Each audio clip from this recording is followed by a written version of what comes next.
Today is Monday, June 15, 2026. Coming up on Roland Martin Unfiltered, streaming live on the Black Star Network. The battle for voting rights continues. In North Carolina, on a late Friday night, Republicans released a massive omnibus bill packed with voter suppression provisions, including a ban on efforts to encourage voter turnout, even not allowing politicians to encourage people to vote. We'll talk with the North Carolina State Representative about their latest attack. Georgia lawmakers are set to return to the state capitol for a special session this week to change the congressional maps in that state. Texas Freedom Summer 2.0 is kicking off this week. We'll talk to the director about the initiative, which aims to mobilize black voters. Also, we'll chat with Color Change's chief of campaigns about delivering thousands of petition signatures directly to AT&T headquarters in Dallas, demanding the immediate reinstatement of DEI programs the company dismantled following a pressure campaign from FCC Chair Brendan Carr. The White House UFC event took a turn when one of the fighters insulted former First Lady Michelle Obama, and it was an absolute shit show, the whole program. Actor that David Oyelowo has apologized after he made some comments regarding how he prepares for a Southern accent. Also, it's a part of this whole debate whether black British actors are taking roles from African-American actors. It's an old conversation, and my God, I wish it would absolutely end. Also, folks, on today's show, Bishop William Barber just completed his Moral Mondays campaign just down the street. We'll show you what took place out there as well. It's time to bring the funk. I'm Roland Martin Unfiltered on the Black Star Network. Let's go. He's got it. Whatever the miss, he's on it. Whatever it is, he's got the scoop, the fact, the find. And when it breaks, he's right on time and it's rolling. Best believe he's knowing. Putting it down from sports to news to politics. With entertainment just for kicks, he's rolling. It's on go, y'all. It's Roland Martin, yeah. Rolling with Roland now. He's funk, he's fresh, he's real, the best, you know he's Roland Martin now.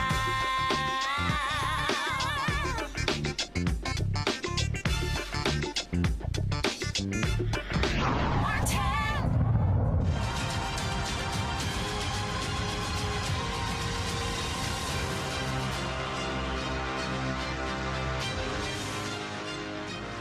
The Republican war on black America continues, and ground zero has been North Carolina for more than a decade. Late Friday night, North Carolina Republican leaders dropped an unannounced 36-page omnibus bill stuffed with new voter restrictions and election changes. Some of the despicable provisions, all designed to restrict voting, including total ban on encouraging voter turnout. State and county board members are prohibited from any public statement, quote, encouraging or promoting voter turnout in any election.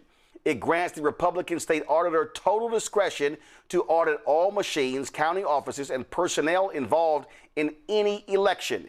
Reduces campaign finance transparency.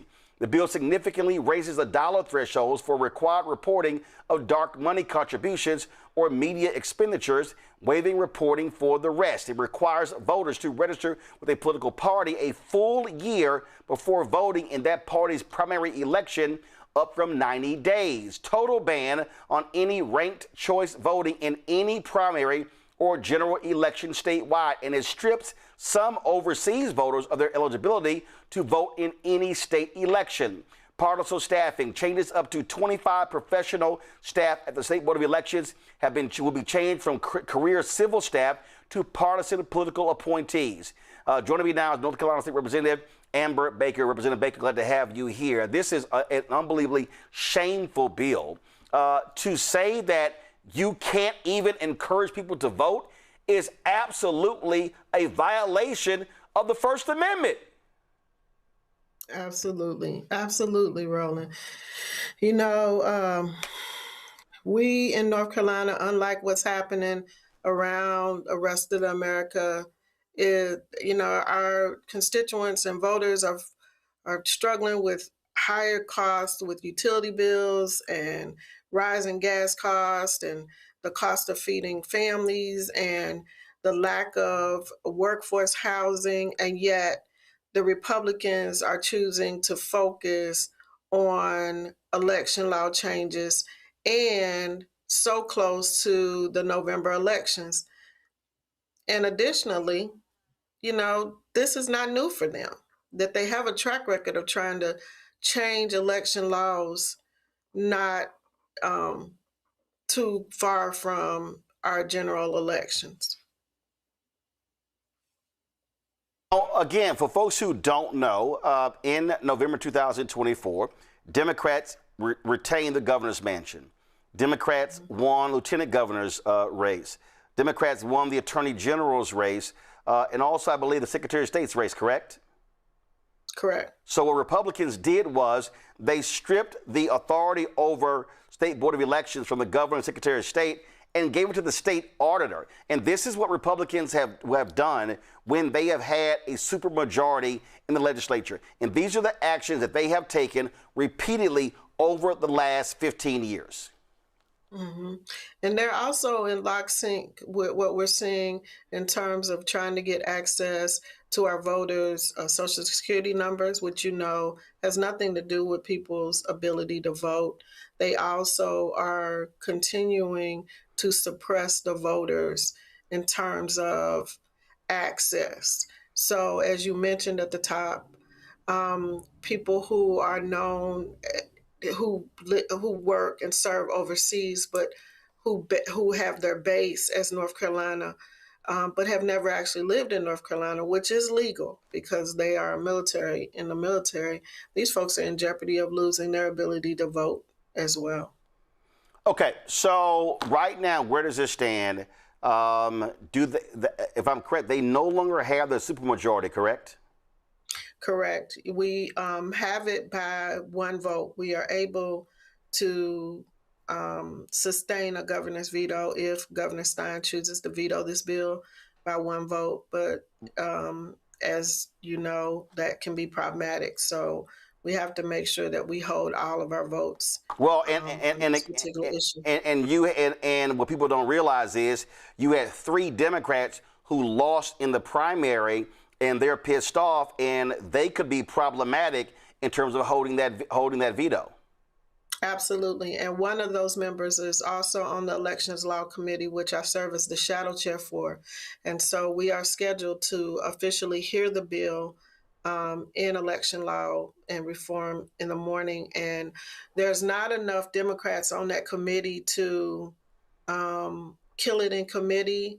But we still want to show a united front. And right now we're unsure where the Republicans stand on this. We've offered a series of amendments to make a really horrible bill less horrible. And so we will begin the process of moving the bill from filing to eventually seeing it land on the floor. It's amazing how this just continues, and Republicans they don't want everyone to vote. That's what this is all about. And this bill they dropped is absolutely shocking, stunning, but it's par for the course for the people who a federal panel of federal judge ruled were at a laser-like precision of targeting of black voters. These people have been doing all they can to stop people from voting in North Carolina, and especially black people. Yeah, our maps are, they are gerrymandered to the hilt. So at this point, they really can't gerrymander it any further, although they could. But now what they're doing is we've created the maps that we want, which, by the way, the Speaker pro tem in the Senate lost his seat even with those gerrymandered seats. But now they're suppressing the vote with these provisions. And the really ironic thing about this is one of the bill sponsors is Sarah Stevens, and she is running against Supreme Court Justice Anita Earls. And so this is her bill. And so she is scheduled to resign her position as of noon tomorrow. So she will not be able to vote on this bill. But it'll be interesting to see if she shows up in committee to speak on the bill. But she probably will not, because she does not want people to know that she's the author of this mess. And what is her name? Sarah Stevens. Sarah Stevens. Well, I tell you right now, people need just to understand what's going on here, and we're seeing these actions all over the country. So y'all keep up the fight. We certainly appreciate it. We will keep up the fight. And the other person on that bill sponsor for people to keep a close eye on, because he is in a flippable seat, is John Blust out of Guilford. John, spell the last name? Blust. Got it. Okay. And he was on the floor a couple of weeks ago talking about how America has gotten a bad rep for slavery, and how in some ways we're responsible for the demolishment of slavery, but America doesn't get enough credit for that. So that is the shenanigans that we're dealing with. Crazy. All right. Representative Baker, we appreciate it. Thanks a lot. Thank you, sir. Now, folks, also keep in mind, later this week in Georgia, lawmakers will return for a special session to consider moving away from QR code printed ballots used to tally votes. This comes after Governor Brian Kemp called a special session to redraw congressional maps for the 2028 elections and address concerns surrounding the state's touchscreen voting machines. Voting rights advocates have raised concerns that the machines may be vulnerable to hacking and argue that voters cannot fully verify that their ballots are accurately recorded. If lawmakers do not resolve the issue soon, election officials warn that the state could face confusion and potentially litigation ahead of a special election to fill a U.S. House seat scheduled for July. But the big thing there also, the changing of their maps for 2028. Georgia wants to wipe out at least 2 black congressional seats. Let's go to my panel. Joining us today is Dr. Omekongo Dibinga Sr., Professor of Electoral School of International Service, American University. He joins us right now from Washington, D.C. He also is author of the book, Lies About Black People, How to Combat Racists. Jelana Jones is Texas State Representative and lawyer from Houston. Dr. Derek Jackson, State Representative from Georgia, from Atlanta. Glad to have all 3 of you here. I'll start with you, Derek. What's happening in Georgia? Again, they are targeting black people. This is an attack on black people. And what you see in North Carolina, they absolutely are scared to death of massive voter turnout. Republicans lost the top 4 positions in the state. You've got a U.S. Senate seat that is up for grabs. You've got the Anita Earls seat on the Supreme Court. If she retains her seat, it will be 5-2 Republicans. 3 of their seats are up in 2028. That's what all this is about. You're absolutely right, Roland. I mean, this is about trying to diminish black voters' power. I mean, think about it. They're going after Sanford Bishop's seat. He'd been there for 30 years. They also want to go after the late Congressman David Scott's seat. And so we see what they're trying to do. Number one, they keep trying to use what happened in Louisiana, that court case in Louisiana. That has nothing to do with Georgia. Georgia's not mentioned in that case, Roland, has absolutely nothing to do with Georgia.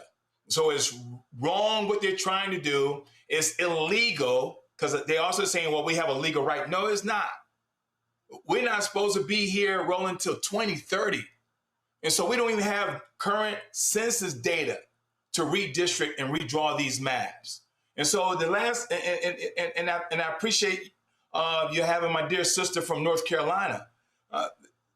This threat around where we are, we have what our ancestors did not have, Roland.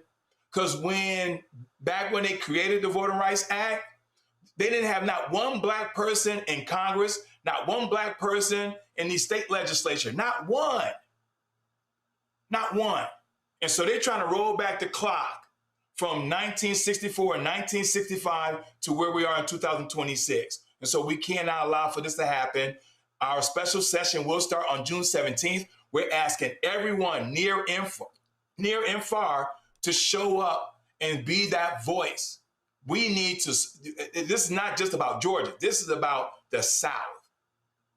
From Louisiana, Texas, Mississippi, Alabama, Florida, South Carolina, North Carolina. And so we're asking everyone to show up on June 17th. Programs such as yours, we got to bring more visibility to this because what they're trying to say, they have the right, and we all know it's very wrong.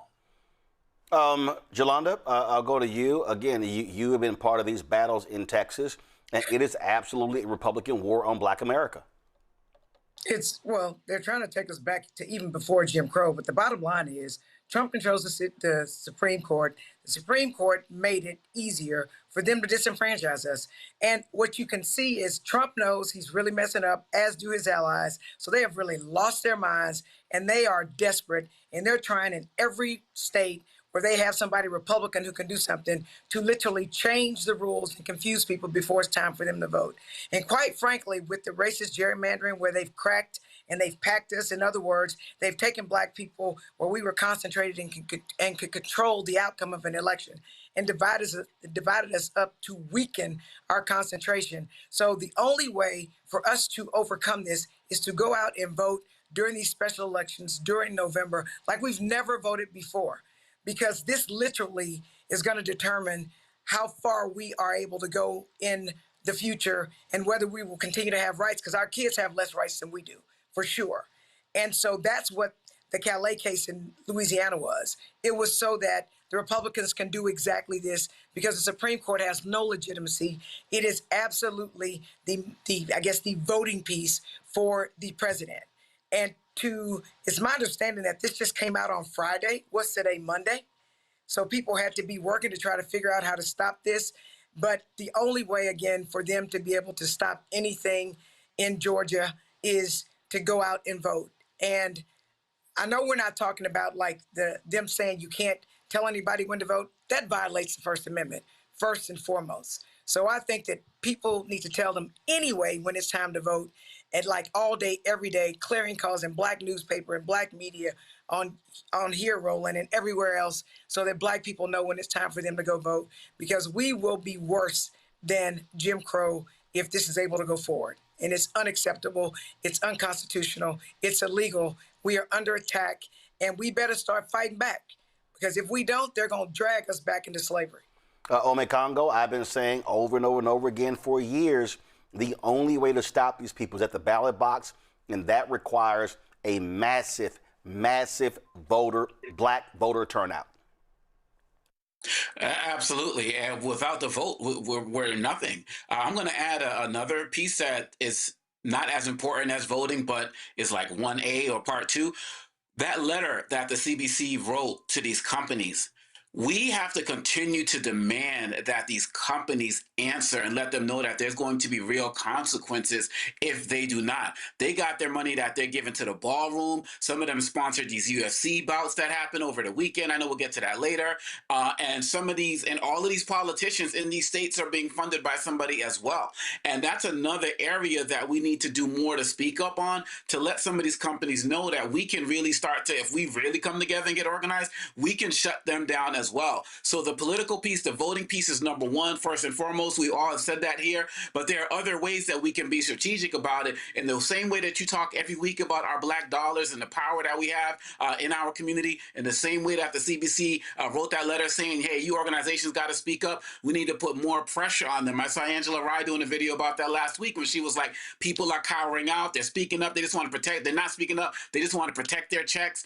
And I feel like those folks need to be called out too. But we have to follow up more with these companies, because I think that that's a key component. They're skating by right now while they're helping Trump and MAGA do everything that they want to do. They need more pressure right now. As the phrase says, pressure bust pipes, and that is needed. I got to go to a break. We'll be right back. Roland Martin Unfiltered here on the Black Star Network. All right, folks, let me tell you about Chapter. Now, if you're on Medicare or about to be, the system is not set up to work for you. Too much fine print, too many plans, and too many people making money off of your confusion. And look, we're used to this. We're no strangers to systems that don't have our best interests at heart. But we don't have to accept it when it comes to Medicare. That's why I'm telling you about Chapter. Their advisors are independent and honest. In fact, they're the only Medicare advisors that compare every plan nationwide. And they're focused on one thing: what works for you. If there's a better plan out there, they'll find it. If you're already in the right one, they'll tell you that too. There are no games. Just last year, people who switched with Chapter saved an average of $1,100. It's 20 minutes and a real person. It's completely free. My parents actually have already called. My mom sent me a text. Folks, give Chapter a call at 724-264-8281, 724-264-8281, and connect with someone you can trust. Folks, these are the kind of services that we need for our audience here at Roland Martin Unfiltered and the Black Star Network. So call Chapter right now, 724-264-8281. Hey, what's up? Geek Tony in the place to be. Got Kicked Out Your Mama's University, creator and executive producer of Fat Tuesdays, an air hip-hop comedy. But right now, I'm rolling with Roland Martin, unfiltered, uncut, unplugged, and undamn believable. You hear me?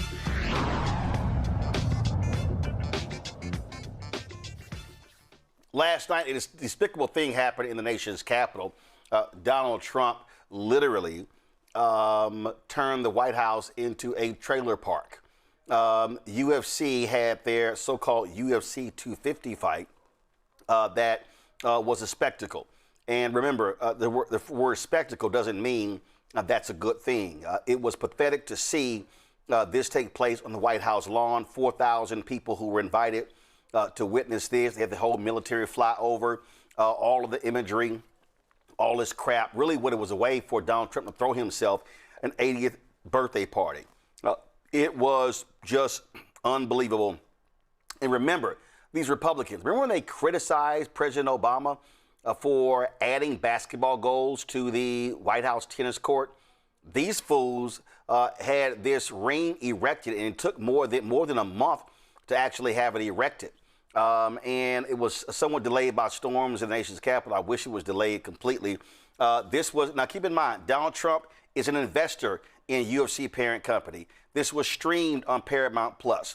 It was streaming on the U.S. Army Twitter channel. So the federal government was streaming a match of a for-profit company, a private company, utilizing public property. This was pathetic.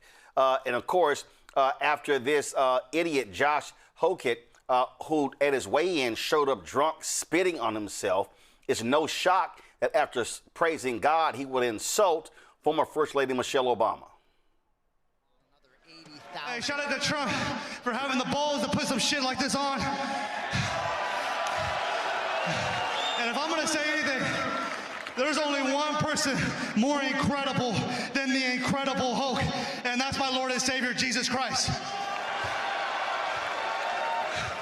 Now listen, Alex Pereira, I want a shama on your mama. And lastly, Michelle Obama is a man. Am I right, America? So he insults former First Lady Michelle Obama. Joe Rogan says nothing. He's smiling the whole time.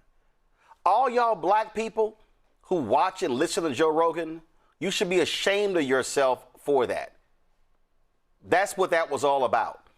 And Donald Trump said nothing, did nothing, and so did the leader of the UFC, Dana White, who sat ringside next to Donald Trump. At the post-news conference, did Dana White address this issue? No, didn't say a word. Now, he had an interview late Sunday night with Time Magazine. He said, quote, I understand that the Obamas are public figures, but I'm completely against saying nasty and false things about people's families. Everyone knows my position on free speech, but I hate that kind of nonsense. So why didn't you get your punk ass in the ring and say that? Why didn't you say it during the broadcast? Oh, maybe it's because you slap your wife around and you don't mind in women being insulted. And remember when that idiot at Fox News, Emily Compagno, said last month, that totally dim-witted host of Fox is outnumbered. Remember when she got upset and said, why doesn't Michelle Obama stand up and defend Melania Trump? And my second observation is I would really appreciate if any former First Lady would release a statement and just say, I stand in support of this First Lady. Wow. Because that absence of commentary in the way of Michelle Obama is on her podcast all the time. We've heard her thoughts on a lot of things. Can she just spare one sentence in support of this First Lady who has been through so much, who has a target on her in the public square and out? It is horrifyingly atrocious how she has been treated. I would love for there to be some support coming out of her mouth. Wow, have any of y'all seen Melania Trump's statement today condemning what that idiot said about Michelle Obama? Nope. Matter of fact, I'm sitting here and I'm going through. I don't recall Outnumbered saying anything today. Now, I don't watch that trash, but yeah, I don't see anything. So it's amazing how selective they are in defending attacks on first ladies. It goes to show exactly who these people are. For him to say that, and for Dana White not to say anything, it goes to show you who they are. Well, CM Punk, when he was asked would he show up at that particular fight, he was very clear. A lot's been made on this White House trip. What do you make of it? Would you accept a trip to the White House if invited? Interesting question. Number one, I would not be invited. Number two, no, I would not go. Just no reason to? No, I'm not. David Duke invites me over for tacos. I'm not going to David Duke's house. You know what I mean? Like, come on.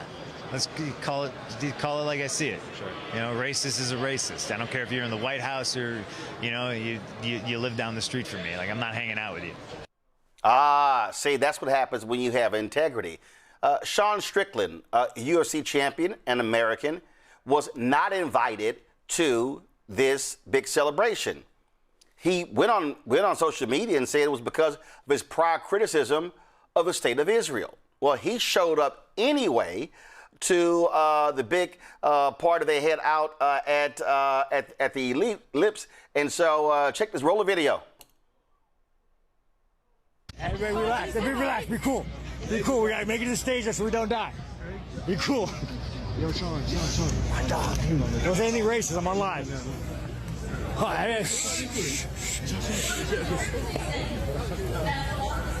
Wait, where's the stage at? It's over there. It's over there. We're going to go right to the stage and we're going to just rally this mother.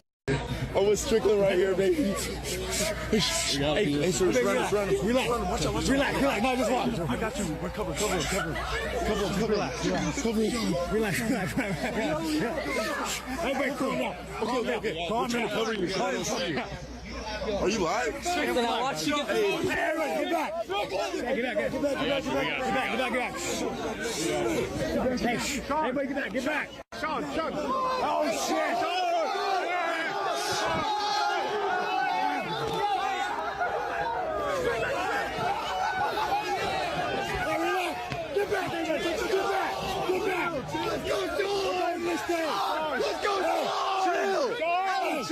Chill.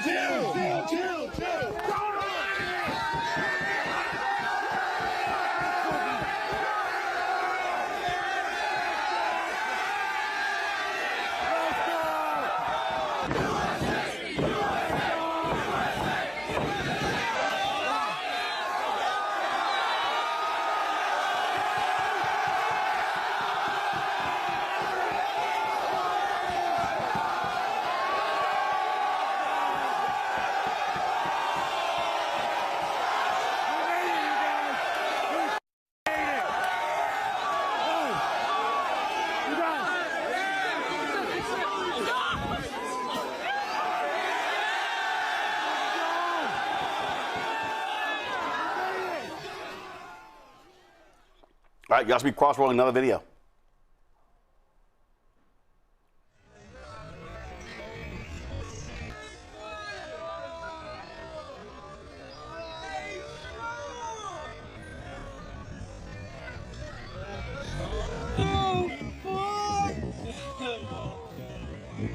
I cannot believe that, bro. How the fuck y'all gonna lock up the middleweight shit? Okay. Here's another video. Watch the cops. Allah dập cơ vậy.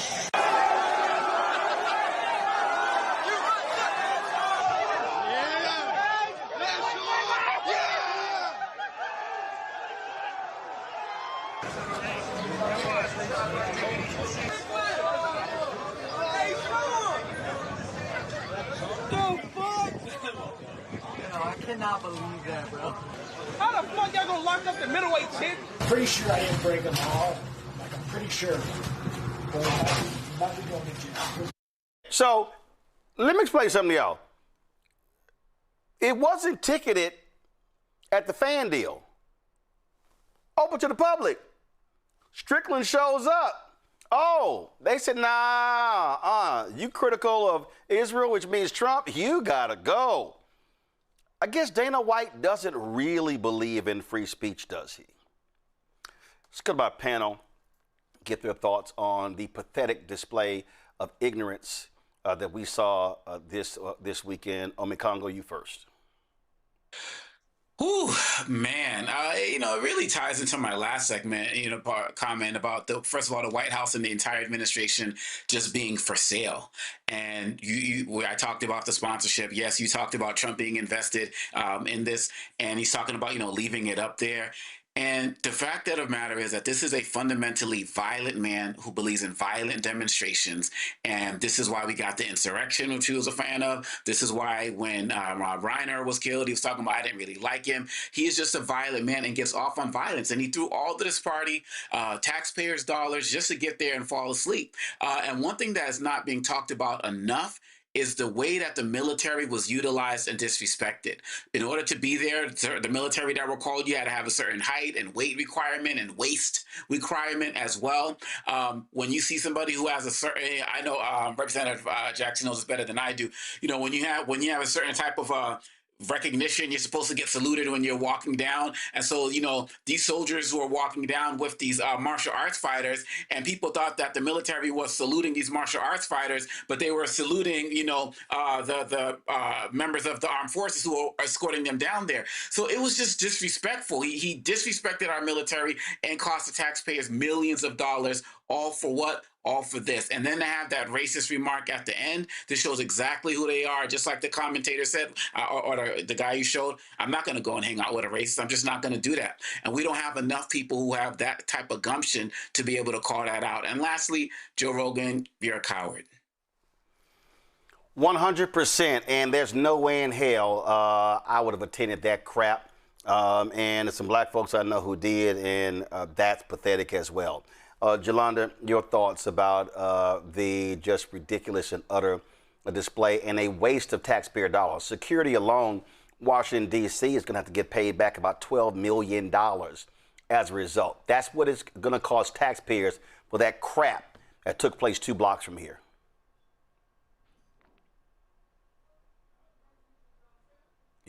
You're on mute. I don't know why, but... And I'm sorry about that. You don't know because you hit your mute button. I don't believe so. But let's get back to this. To say that it's ignorant is super nice. It's racist. Call a spade a spade. That's what it is. Number 2, it is obvious that Donald Trump and Republicans and white men especially are terrified of black women because they know that we are the most qualified of anyone, which is why they always coming for us. And they're going to continue to come for us because we know exactly how to get them, how to stop them. That's the second thing I'll say. The third thing I'll say is, look, the little man they showed was like 5'7". He's a freaking Lilliputian. Is what he is. So these are a lot of men with little things, and they're trying to make up for it with their big words. And I'll also tell you, why on earth would Michelle Obama, with very many letters behind her name, be defending Melania Trump, who's never defended Michelle Obama?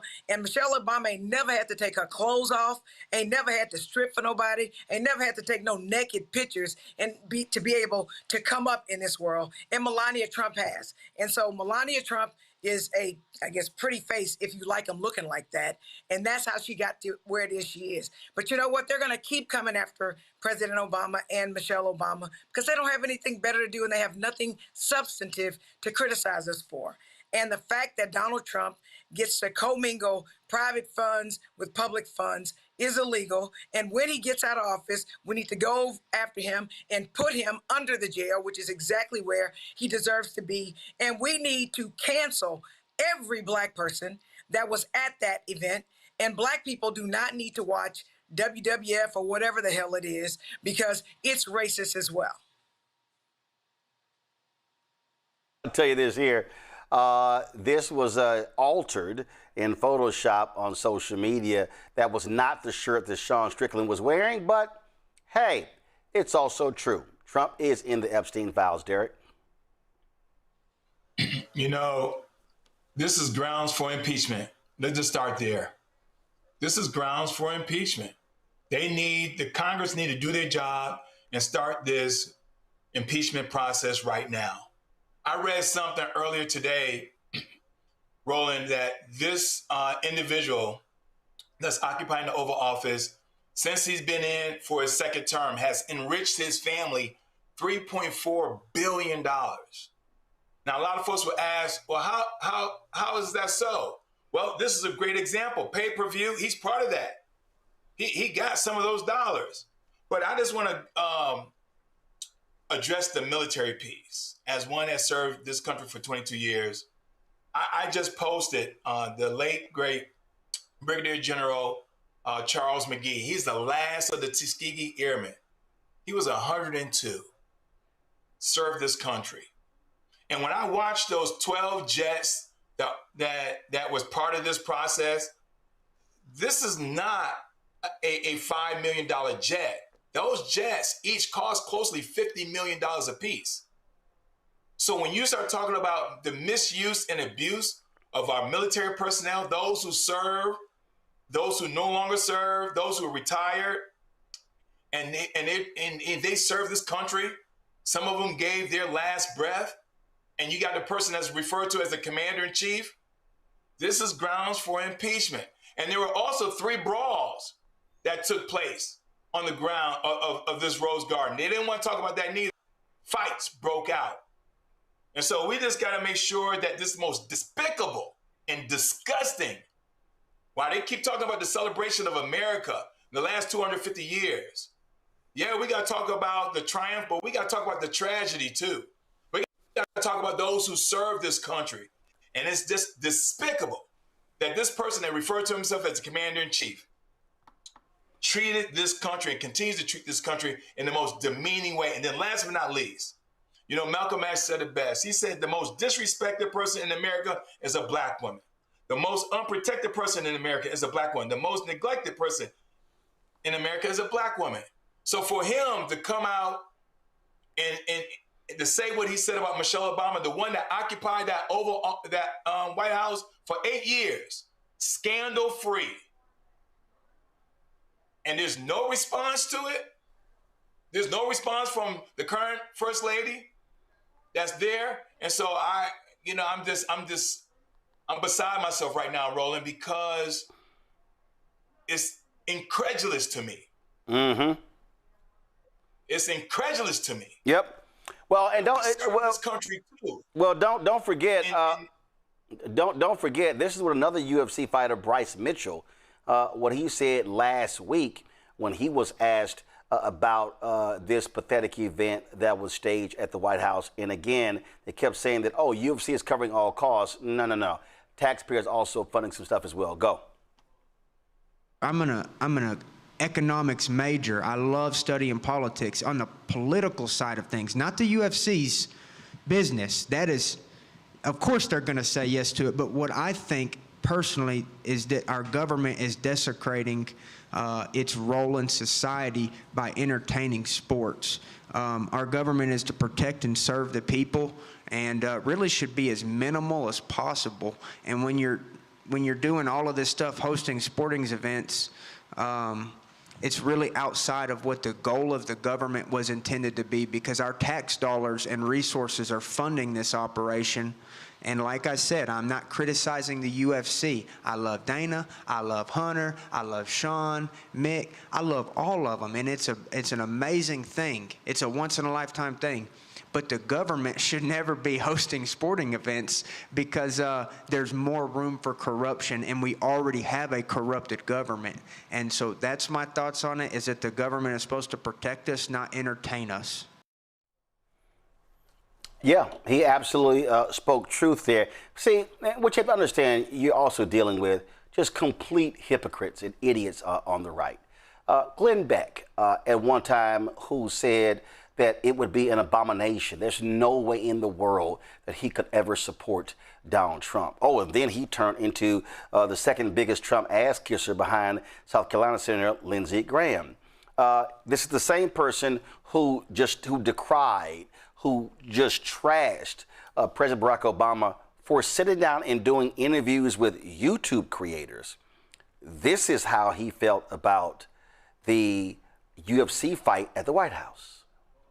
So when I saw a cage match on the lawn where the president decides the question of war and peace, the historian in me kind of flinches a little bit. However, it was the 250th birthday of the United States of America. If you can't throw a party at 250, when can you? Okay. A celebration is not decadence, and it is not anesthesia. Joy is not decline. So which was it going to be? Remembrance, joyous, and entertainment? Are we Rome handing out a circus, or are we a free people throwing a festival that we have every right to throw? I watched it last night, and it was super clear, at least to me. I don't know if you saw it. It was so well worth watching. Even if you don't like UFC and the fight or whatever, I mean, I prefer boxing myself. And I don't like it when they're down on the ground and they just keep wailing on each other. But it was okay. But it was remarkable. All of the videos that they were putting in between, the way this whole thing was staged. I mean, just the flyover. Do we have the audio of the flyover? Y'all, Glenn Beck is truly an idiot. I debated that fool a couple of times at CNN, destroyed his ass, and he told them, I will never go on with him again. He's a total wimp. That's who he is, okay? And forget the fact that, and I'm telling y'all right now, without a doubt, that if Obama chose to do this, if Biden chose to do this, David Duke, Glenn sort of act like Glenn Beck sort of acts like him.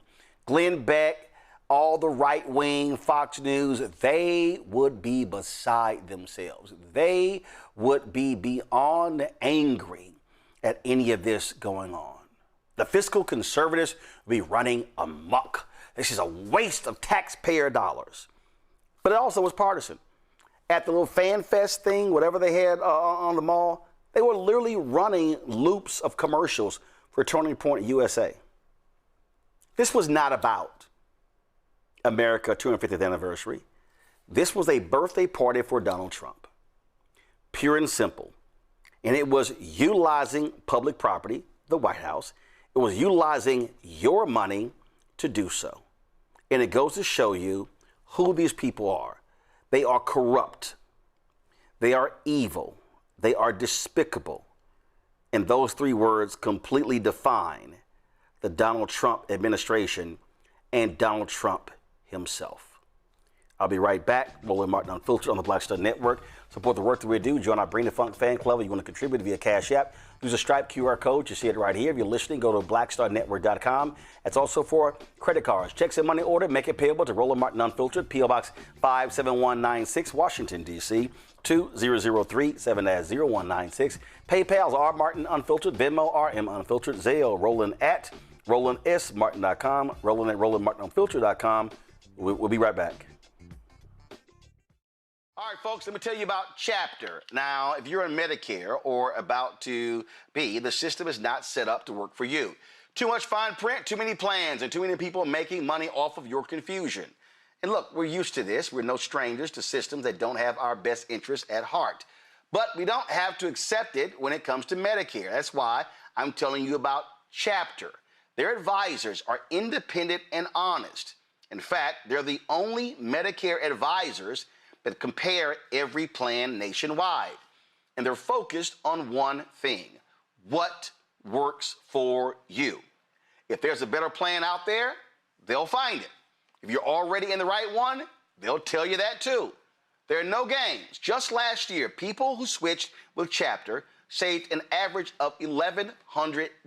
It's 20 minutes and a real person. It's completely free. My parents actually have already called. My mom sent me a text. Folks, give Chapter a call at 724-264-8281, 724-264-8281, and connect with someone you can trust. Folks, these are the kind of services that we need for our audience here at Roland Martin Unfiltered and the Black Star Network. So call Chapter right now, 724-264-8281. Hi, everybody. I'm Kim Coles. Hey, I'm Donnie Simpson. Yo, it's your man Deion Cole from Blackish, and you watch Roland Martin Unfiltered. All right, folks, welcome back to Roland Martin Unfiltered. It really is pretty crazy watching these idiots. Now, you have a Boston federal judge who told the Trump administration that they cannot rewrite history just because they don't like it. U.S. District Judge Angel Kelly ordered the administration to reinstall national park signs and exhibits about slavery and climate change that were previously taken down. In March 2025, the twice impeached, criminally convicted felon-in-chief Donald the Con Trump signed an executive order directing agencies to remove materials that portray the U.S. as inherently racist, calling them, quote, a false revision of history. Nah, no, it's not. However, the plaintiffs argued the policy was unlawfully adopted and resulted in the censorship of historically accurate information. Judge Kelly ordered the exhibit's reinstatement within 21 days and blocked any further removals while the lawsuit continues. Now, speaking of removal, Congresswoman Joyce Beatty is doing a dance after she kicked butt in forcing Donald Trump to remove his name from the Kennedy Center. It was crazy. We talked about this the other day, and they have been so insane in trying to defend the crap that they did, trying to defend the sheer stupidity of his name being on there. And they were even filing emergency motions late Friday to keep his name on. So Congresswoman Beatty was so funny. She put out this funny video of her in the, this is right here, this boomerang of her POV when you protect the Kennedy Center. And of course, she was playing YMCA, Donald Trump's favorite little dance song. And yeah, guess what? She kicked his ass in court. And just another example, Jolanda, of Donald Trump getting his ass whooped by another black woman. I mean, that's what we do, Roland. That's what we do. And the hilarious thing is that dance that Donald Trump always does that he thinks is so cool. I actually was scared about how accurate she was. I was wondering if maybe she didn't have rhythm, but she's a Delta, so she probably does have rhythm. But in any case. Really? Are you going to be that petty? You going to be that petty? Wow. In any case, I love. I mean, do I need to bring up Trick Daddy at the AK convention? You know what? Stop that. Stop that. I don't know why she did that. You got petty. So in any case, all I have to say is this. I'm actually pleasantly surprised that the courts, the Supremes haven't changed it, because the Supreme Court literally has thrown away the Constitution and basically have become the rubber stamps of Donald Trump. So I'm trying to figure out what it is that Trump can do that the Supremes will stop him from doing it. So I'm holding my fingers that it's not going to go anywhere else. But there was no way I was ever going to the Kennedy Center as long as Trump's name was on it. So I want to thank Congresswoman Beatty for doing that, because she really did give us something to hope for. And she really is trying to preserve, what there is. But more people need to be like her. More people need to be courageous enough to just sue him and put him in his place. But I'm quite frankly liking all these butt whoopings that Trump is taking right now. And hopefully black women will continue to whoop him in court for what's good for America. I think it's just hilarious. And he was just so upset in his filings, Derek. You're like, this ex officio member. Well, she showed you what happens when you were a member and went to court, and guess what? Name is in the dumpster. You know, this is very clear. Facts versus political whitewashing. I mean, slavery happened. And so I'm happy that the judge did the right thing by saying, let's reinstall the slavery exhibits. It's part of this 250-year story that folks want to tell right now. It wasn't all about roses and violets and happy blue skies. Slavery happened in this country. And so they got to stop trying to ban books and whitewash history, and let's call it what it is. It's part of the collective heritage of this country. They started this, Roland. They took our ancestor from a known country and brought them to an unknown land. They started this. So you got to tell part of the story. And then last but not least, you can't just continue to talk about our contributions and exclude us. You can't talk about Abraham Lincoln and not talk about Frederick Douglass. It's impossible. If you're going to talk about Abraham Lincoln, you got to talk about Frederick Douglass. And so we got to make sure this collective story is being told so that way the present and more importantly, the future understands what we've done individually and collectively for this country. Congo? Yeah, absolutely. Certified 100%. Both of what our representative said here. One of the problems that I'm having, however, is that Mark Elias said this, the attorney, he said, when people go to court, the judges assume that everybody who's coming to the court is a good faith actor. And he said for years, the courts have for too long been looking at Trump and his administration as good faith actors. And so they continually give his administration so much leeway. It's such a problem for me that these cases take forever. I mean, he should have never been able to get the name up there on the first place, but they understand how slow the process works. But these courts need to understand that they're dealing with somebody who is not a good faith actor, and they need to be able to figure out a way to respond more quickly, because whether we're talking about the name on the Kennedy Center, whether we're talking about these things that he's taken down from national parks, we can run down so many issues that by the time they finally get around to blocking some of these things, the damage has already been done. And in some instances, it's cost people lives, deportations and the like. But really, at the end of the day, I'm so happy for what Representative Beatty has done, because I remember when the decisions were made and they said, oh, it's a unanimous vote. And all of us are like, yo, Beatty's on it. She's there. What's happening? How come she ain't saying nothing? She was like, yo, I was muted. Like, they were literally muting me. But now they can't mute her because she has had the last laugh, and it's the last laugh for America. Well, again, I think you have to fight ignorance, and you have to fight hard every single day. That is absolutely required, especially when you're dealing with this nutcase sitting in the Oval Office. All right, folks, we're going to talk about in the next hour how America wants to forget its history. I'm going to play a comment from this right-wing nutcase so-called comedian. I don't know what the hell he is, Adam Carolla, and actually speaks to that. We'll also talk about the efforts to mobilize voters, especially black voters in Texas with a Freedom Summer. And so there's a lot we're going to break down right here on Roland Martin Unfiltered on the Black Star Network. All right, folks, let me tell you about Chapter. Now, if you're on Medicare or about to be, the system is not set up to work for you. Too much fine print, too many plans, and too many people making money off of your confusion.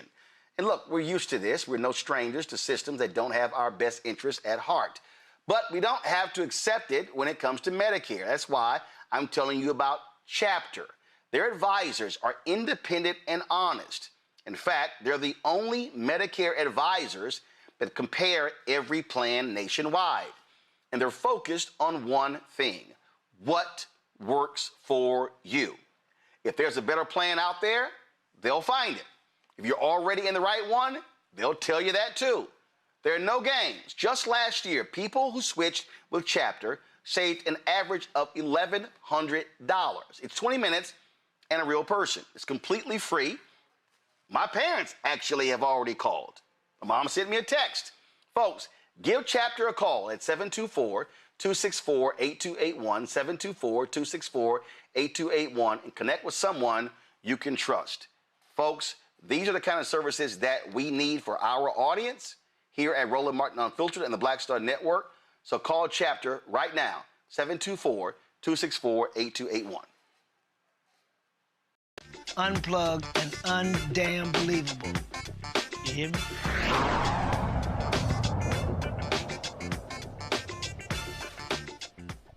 This week is a kickoff for Texas Freedom Summer 2.0. In the 1960s, Freedom Summer was a movement in which students mobilized for voting rights converging in Mississippi and Alabama to challenge efforts to suppress the black vote. Well, the Black Faith Coalition is leading the 2026 Texas Freedom Summer. Reverend Dr. Danielle Ayers, the co-director of the Black Faith Coalition, joins us right now. Danielle, we had y'all on before. You had your first gathering that was in Beaumont. How did that gathering go, and what's next? Yeah, so thank you so much, Roland, for having me on again. I want to give a shout out to my co-laborer, Reverend Edwin Robinson, who I wanted to be on with me on tonight because I want everybody to meet him. He is certainly working very hard to make this happen. Beaumont went well, right? We had quite a few clergy. We had some local activists there. And so it really talked about what does it mean for us to mobilize voters locally, that we might be able to expand that throughout the state. And so it went very well. In fact, we had someone from West Texas in Abilene to drive to Beaumont. And because of that, they now want us to come to Abilene. So we'll be headed to Abilene in August. But our first 2-day Freedom Summer will take place in Houston on July 24th and 25th. So, you know, we have 3 Freedom Summer 2-day events. So it's really like one experience, 2 days, 3 locations. The Friday night is going to be designed really to pull in definitely some of our younger folks to get connected and engaged through live music. We're going to kick back and just have some Black joy, but also have some message in our music to encourage our young folks to come back the next day to go through mass training on Saturday, as well as folks at large, right? It's for our faith communities in particular, but certainly anybody from community who wants to come to be trained on advocacy and policy, how you can learn how to not only register people to vote yourself, but also how we do more than registering, but how do we turn people out and get them to the polls? And beyond getting people to the polls on election day, how do we stay engaged in Texas so that as a Texas legislature opens up in 2027, we are equipped and empowered, and we're building our state power, particularly independent Black power, in order to change the systems here in the state of Texas. So Beaumont went well, headed to Abilene, but we're looking at Freedom Summer in Houston, Austin, and then closing out in Dallas, September 18th and 19th. So how are you in terms of data collection? Because the reality is having events is one thing, but you want to be able to track people. How are you doing that? How are you being able to say, hey, after August, how many people did we touch? Do we have names and phone numbers and emails and social media, things like that? Certainly, everything that we do, whether it's Freedom Summer or just gathering people for training, we collect everyone's data. Not only do we collect your name, your contact info, we also collect what are some of the skills and talents that you have. Because we also believe that this is also a form of, if you will, a reciprocity, right? We're coming, but we know you also have something to offer. So it's also about not collecting the data, but collecting that data in a very intentional way to keep people connected. So we're not being transactional, that we really are talking about how do we transform through mobilizing and organizing our people for long-term change, while we're looking at this more short work between now and midterm elections. So we're constantly collecting data and also continue to reach out to the folks after the event is over to keep up. And I'll say another thing that we're doing here in North Texas on June 27th, in Dallas County in particular, we're going to be hosting a voter deputy registrar training, because in many ways we want people to be empowered to not just tell people to go vote, but if someone, you're just talking to a family reunion, family gathering, just hanging out with friends, if someone is not registered, you can pull out that card and register them right on the spot to make sure they're registered to vote. And so that is hold up. So let's stop right there. Yeah. Okay. That's taking place on what day? June 27th, Saturday, June 27th, from 9:30 to 12. And so I'm going to give you a suggestion that I think you should do this on June 28th. So this took place in Chicago when then State Senator James Meeks was contemplating running for governor. What he did was he had the exact same thing you're talking about right after church. And so what they did was, it was the largest number of people who were deputized as voter registrars in Illinois history. And so what he did was they promoted that, and they said, hey, come to church. At the end of church, they were going to, so they had that very thing. And then that's what they did. So what I would suggest is, hey, in 5, 8, 10, whatever number of churches across the country, do the exact same thing, and then you can able to say, hey, we actually deputize 8,000, 10,000, 20,000 people. It was amazing when they did that. Salem Baptist Church, the House of Hope, the facility holds 10,000 people. It's the second largest church, second largest building in Illinois behind the United Center. And that's how they did that. And so I would recommend adding that. And you, between now and that June 28th, educating those preachers, explaining to people what that actually means, and say, hey, y'all just stick around. I don't know how long the training is an hour or 2 hours, but stick around after church. And then now, as opposed to hoping folks show up on that Saturday, they already in the pews on Sunday. Right. No, absolutely. And we can do that as well. This 27 training is targeted toward the larger community at large. Folks who may or may not go to church, but we want them to be connected with us. But I like that, and that's very doable. And we can certainly put that on the calendar and reach out to the other churches that we work with in the Dallas Metroplex area to do the same thing on a Sunday. Well, I would take it. I would make it the whole state and say identify your key churches in 5, 10 markets, and certainly reach out to Reverend James Meeks to talk about how they actually did it there in Chicago. Questions from our panel. Omekongo, I'll start with you. Thank you so much for what you're doing. This effort is so important. I really wanted to dig a little deeper on the young people. People talk so much about young people are not engaged and not caring. You go to these voter registration events, it's mostly older people. What are you seeing from the young people right now? Are people just making up stories about our youth? Well, two things. Number one, the youth that we are engaged with want to be connected, engaged, and some of them just don't know how and where to connect. And so for us, the Friday is geared toward at least having music, the arts, as a way of connecting with our young people, and then having conversations with them and inviting them to come back and to dig a little deeper and get connected based on, hopefully the arts will bring them into the space. And then if we're good and we're able to connect with them, they can say, oh, I get it. Now I'm connecting dots. Let me show up on Saturday to get involved. But also for our youth that are 6th grade through 12th grade, we have the Children's Defense Fund who will be doing a separate youth organizing training, because we want to also catch them even younger, right? To get them connected and engaged, and to understand that no matter what they do in life by way of professional life or et cetera, that they understand their civic responsibility regardless of which way they go. So we're super excited about that portion of it. But it's beyond. I want to be clear that Freedom Summer 2.0 is where we want to lean into to do broad reach. But we're also constantly working to do all of those, also the smaller gatherings that are more intimate, where you have an opportunity to really get to know people, answer questions, talk to them, and connect their problems to the policy, but also more than that, to show them they already have power, and how do we then pull all this power together to have a consensus agenda as we go into the 90th Texas legislative session, because that is our North Star at this moment. It's how do we listen to the people on the ground at these engagements to find out what is important to you, what's most important to you, and how do we translate that into real policy and laws here in the state of Texas, as much as we can from the ground up at your municipal level all the way to the state level. Jolanda? Hey, so Pastor Dr. Ayers, nice to see you again. We were just having this conversation when you spoke with us at the Texas Legislative Black Caucus. I say that to say this: I think history is important. And what I want to know from you, we know that Freedom Summer in '64 is what ignited the Voting Rights Act. We know that. We know that it was led by young people, including people from SNCC, who wanted to inspire young people, who wanted to make a difference.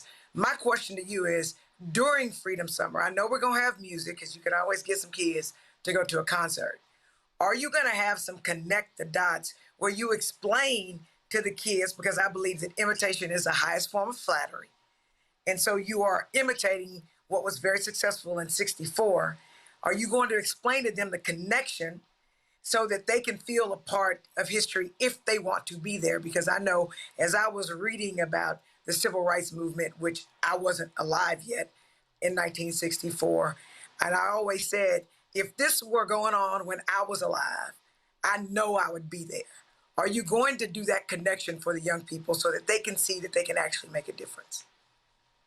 Yeah, absolutely. That's the whole point of Friday. It is the music, but throughout the evening, that is going to be very intentional. Have breaks to then talk about why we're here and what's happening over the weekend, because it's not two events, right? It's Friday and Saturday. And Friday is just a way of pulling us in as community. But yes, we absolutely have in the running show how we're going to, throughout the evening, connect those dots for folks with the hopes that would inspire them then to come the next day to get the necessary knowledge, skills, and training to do the work we're talking about. Not just voter registration, turnout, and education, but cultural civic literacy and beyond the moment of Freedom Summer. We have to also think, ahead beyond that moment. And to your point, young people led that movement, but I also think about Fannie Lou Hamer, who was a middle-aged Black woman who worked with the students, right? That was her entry point into that movement, though she already had it in her, a well-developed theologianist understanding of human rights. Like, she's more than just a voting rights activist or a civil rights activist. She was a human rights activist. So I think connecting those dots and us understanding that it's not one generation over another, but it's all of us coming together, because it's going to take all of us bringing our wisdom, our knowledge, and our skill sets to this moment if we're going to meet this moment now and beyond. So I'm going to add one caveat, and I understand what Yolanda just said, but I'm going to add this caveat. And that is, I would not spend lots of time on Freedom Summer in the 60s. Here's why. Terrence Woodbury of Hit Strategies has done a ton of focus groups. And really, I remember the conversations he and I had going back to 2020. So now we're talking 6 years. And what's very interesting, he said, based upon his focus group data, and I'll connect you with Terrence because I think this is really important, Danielle, to be using the right language. What he said is that when you're talking to an 18 to 35 demo, if you use the phrase voter suppression, they instinctively think the 1960s. So they literally don't identify it. Now, it's interesting that we use it all the time, but that when they hear it, they think something totally different. His focus groups have said that when people talk about, man, people die for the right to vote, it does not connect with them at all. So I think it's important. Yolanda is right. I do. We absolutely have to connect with 1835, really 1844, which is the lowest voting demo, and the highest voting is 45 plus. But I do think it's really important as we're segmenting audiences, making sure that we have, based upon those focus groups, have the right language that connects with them, and that we're not using language that doesn't connect with them. Because it was fascinating when he told me about those polls, and I was like, wow. I mean, but he literally said, he said, it's in the data. If you say voter suppression, it doesn't move them. But he said, if you say they're shutting down polling locations, that moves them. It was very interesting what he said. So I'll be sure that he gets that information to you so you can have that. Derek, go ahead. Texas holds the largest raw number of Black eligible voters of any state in this country. My question is simply the number of eligible voters and those who actually show up on voting day. There's a huge gap. I mean, the Black church, HBCUs, Black fraternities and sororities, the D9, we do a phenomenal job registering. But right now, I'm just using Georgia as an example. Actually, I disagree. I disagree on the phenomenal part, but go right ahead. I mean, we have 33% of Black population in Georgia. But right now, In this special election, only 6.6% turnout. 6.6, 33%. And so what can we do other than having nice rallies and parties and bringing out the TIs and everybody? We got to close that gap between 6.6% and 33%. Yeah. Danielle, go ahead. So, yeah, let me say that. So we have a very large number of eligible voters in Texas. So part of what I'm saying beyond Freedom Summer, right? And some of the stuff we already have done. We work with like Black Voters Matters and others who give us the data to say, in this particular precinct, there was low voter turnout. Here are some very targeted ways you need to do text, phone banking, lit drops, etc. So for us, our strategy is going to be looking at those numbers, working with those organizations that provide that data to do targeted type of turnout and organizing in those specific precincts and areas with the hopes of making sure that we can then increase that by those outreach efforts. And I'll just say that it's not about rally, but the rallies are something that pulls people in, but you have to have something beyond that moment, which is why we collect data then to invite them out to something even smaller, more engaging, or our way of looking at where people are to be able to then target those areas to make sure it's not just one touch, but multiple touches. Because I also think we do a lot to touch people once and say, go vote, early vote starts on this day, hang up, go to the next caller. But some kind of way we have to do more than one touch so people can feel like they are a part of this political ecosystem. And I think we have to do more training and educating around that as well.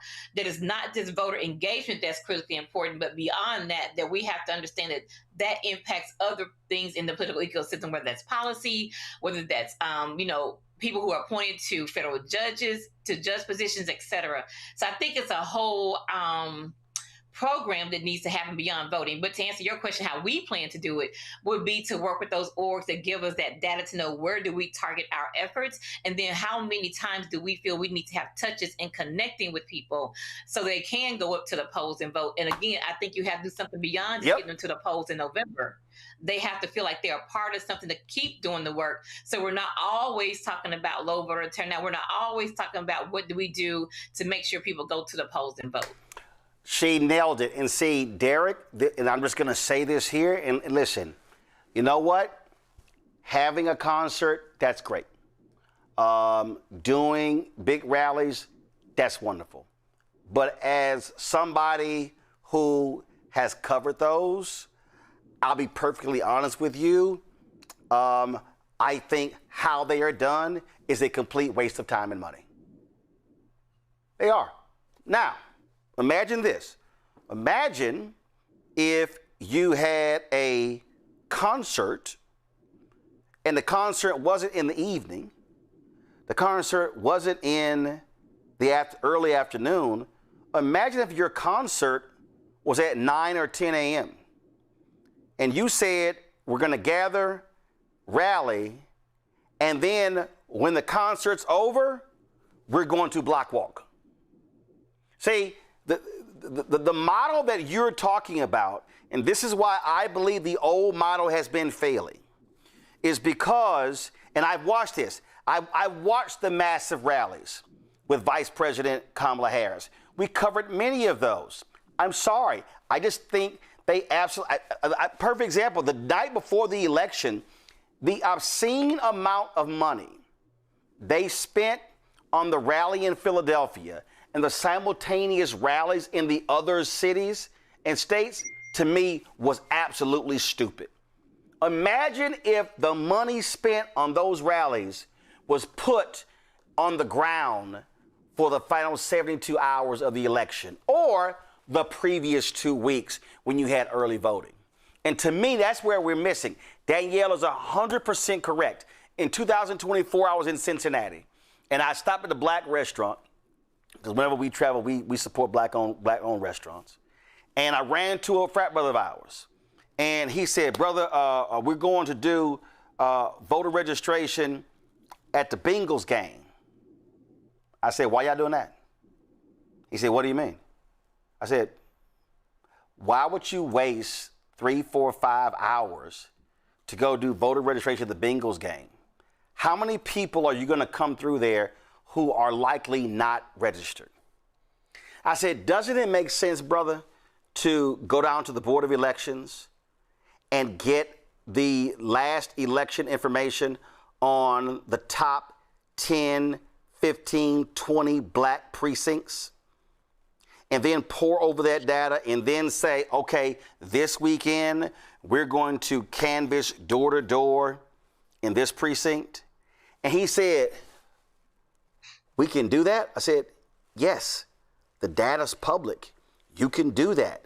And see, Danielle, that's what I mean. I just think that what's happening is we've got too many of our established groups. So I'm talking D9, Prince Hall Mason, Eastern Star, Links, church groups, and others who are trying to, let's just get everybody excited and then hope they turn out. So we're going macro, hoping it impacts micro. I argue we got to go micro that then results in macro. So if I can look at data and say, there's 600 registered people in this predominantly black precinct. Now, how many people actually live in this precinct? So in the voter registration phase, which is really now between the deadline, we might need to tap, if let's say there are 1,100 total eligible people who can vote, but only 600 registered. We got to go get as many of those 500 as possible. And once we get them registered, we then have to double back and now retouch them 2, 3, 4 times before election day to make sure they turn out. And that's how we should be taking our groups and say, hey, don't go to a football stadium and spend your time. No, take your 10, 12, 15, 20, 30, 50, 100, 200 members and descend on a black precinct. Yeah, right. I think it's out. Well, when you talk about building power across Texas, it has to be from the ground up, right? So we have to make sure that we are touching people at the very ground level. To your point, the micro approach is where we're going to have to go now and beyond. I will continue to say that we need to think beyond midterms, to 28 and beyond, right? So you're absolutely right. And that's our goal, and that's our program, and that's our plan of action. All right, then. First of all, if people are interested, where should they go to get information? They should go to Black Faith Coalition on Instagram, is where we have all of our contact information, everything regarding Freedom Summer, and also the other work that we're doing to mobilize around the state of Texas in these smaller groups where we're building justice hubs across the state of Texas. All right, then. All right, Danielle, we really appreciate it. Thanks a lot. Thank you. All right, then. All right, folks, I'm going to take a break. We're going to talk about Brits versus American actors. The actor David Oyelowo got folks all in their feelings because of a comment he made on a podcast. But I'm going to take this thing deeper because I believe that too many people are making a massive mistake when it comes to this particular issue. Also, Color Change is targeting AT&T, saying y'all need to reinstate DEI, and the hell with Donald Trump's FCC chair, Brendan Carr. We'll talk to them next. You're watching Roland Martin Unfiltered right here on the Black Star Network. About Chapter. Now, if you're in Medicare or about to be, the system is not set up to work for you. Too much fine print, too many plans, and too many people making money off of your confusion. And look, we're used to this. We're no strangers to systems that don't have our best interests at heart. But we don't have to accept it when it comes to Medicare. That's why I'm telling you about Chapter. Their advisors are independent and honest. In fact, they're the only Medicare advisors that compare every plan nationwide. And they're focused on one thing: what works for you. If there's a better plan out there, they'll find it. If you're already in the right one, they'll tell you that too. There are no games. Just last year, people who switched with Chapter saved an average of $1,100. It's 20 minutes and a real person. It's completely free. My parents actually have already called. My mom sent me a text. Folks, give Chapter a call at 724-264-8281, 724-264-8281, and connect with someone you can trust. Folks, these are the kind of services that we need for our audience here at Roland Martin Unfiltered and the Black Star Network. So call Chapter right now, 724-264-8281. Hello, we're the Critter Fixers. I'm Dr. Bernard Hodges. And I'm Dr. Terrence Ferguson. And you're tuned in to Roland Martin Unfiltered.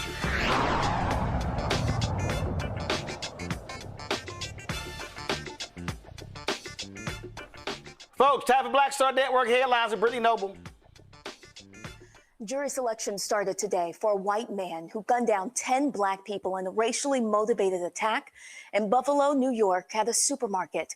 1,200 potential jurors were summoned to a U.S. District Court in Buffalo to complete a more extensive questionnaire to determine whether they can serve as jurors. Those who make the cut will be brought back in August for round 2. The trial is set to begin in October. 22-year-old Peyton Gendron is already serving a life sentence without the possibility of parole after pleading guilty to state charges stemming from the 2022 attack, including domestic terrorism motivated by hate. On May 14, 2022, he walked into the Tops supermarket to carry out a plan to kill black people. Prosecutors say Gendron committed the rampage on a Saturday afternoon when he knew the store would be full of black shoppers. His attorneys have proposed that pleading guilty to the 27-count federal indictment, including 10 counts of hate crimes resulting in death. But the Department of Justice has rejected this offer, and now the federal government is pursuing the death penalty. Gendron has not pleaded guilty to federal charges. And California Governor Gavin Newsom says that he and his wife Jennifer are under investigation by the Department of Justice. Newsom claims that federal agents have been contacting those connected to them and requesting records as part of their inquiry. He argues that this investigation is a politically motivated push from Trump, as he is known for his public criticism of the president. Newsom says he is not aware of any wrongdoing and believes investigators are searching for a crime rather than an established allegation. The DOJ has not publicly provided details about an investigation or identified specific allegations tied to Newsom or his wife. Haitian refugee Daffy Michelle's death has been ruled a homicide after she was found at a bus stop in Pittsburgh following her release from ICE custody. The Allegheny County medical examiner determined that she died from hypothermia after spending more than 30 hours at the bus stop on March 2nd. 3 days prior to her death, Michelle had been in the Washington County Jail, where she had spent the last 6 months facing misdemeanor charges. The judge dismissed the charges against her on February 27th, and her brother was waiting to pick her up. After her release on February 27th, she was transferred to ICE and enrolled in the Alternatives to Detention program.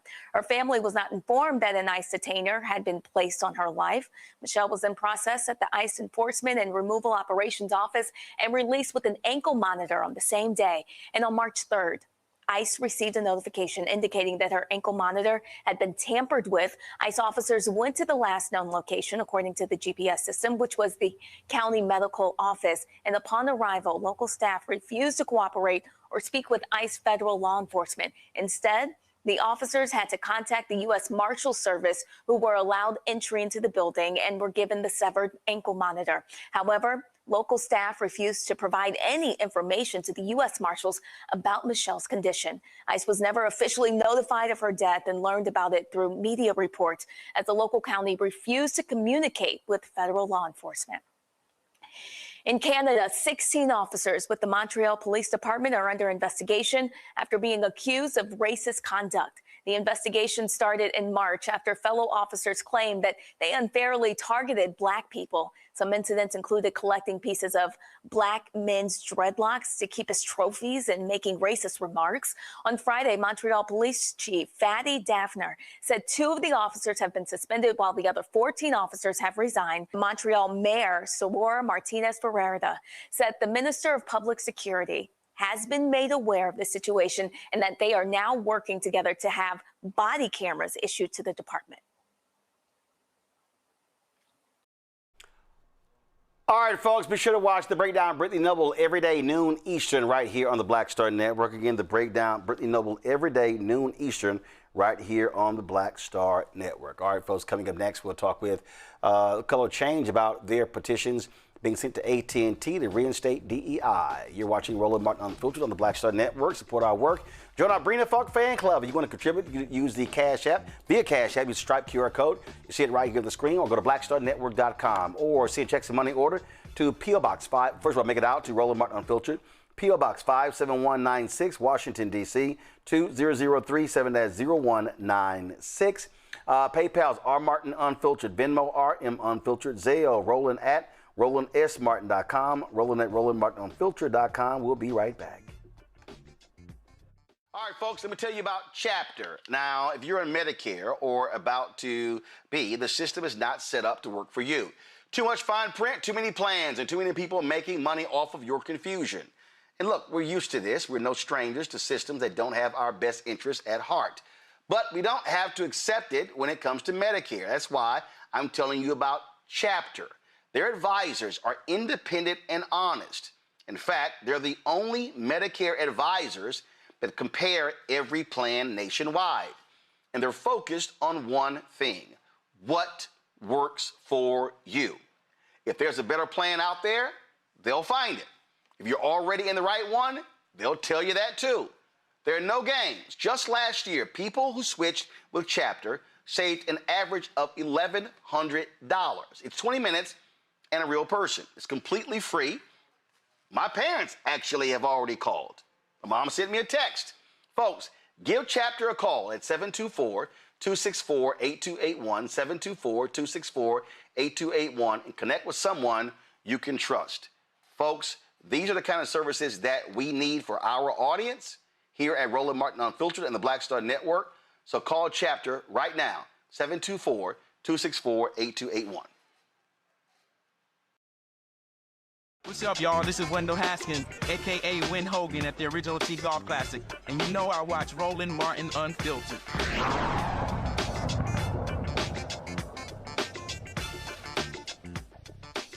7 months ago, AT&T announced they were ending their DEI initiative. Why? Well, to have a $1 billion acquisition go through and be approved by the Federal Communications Commission.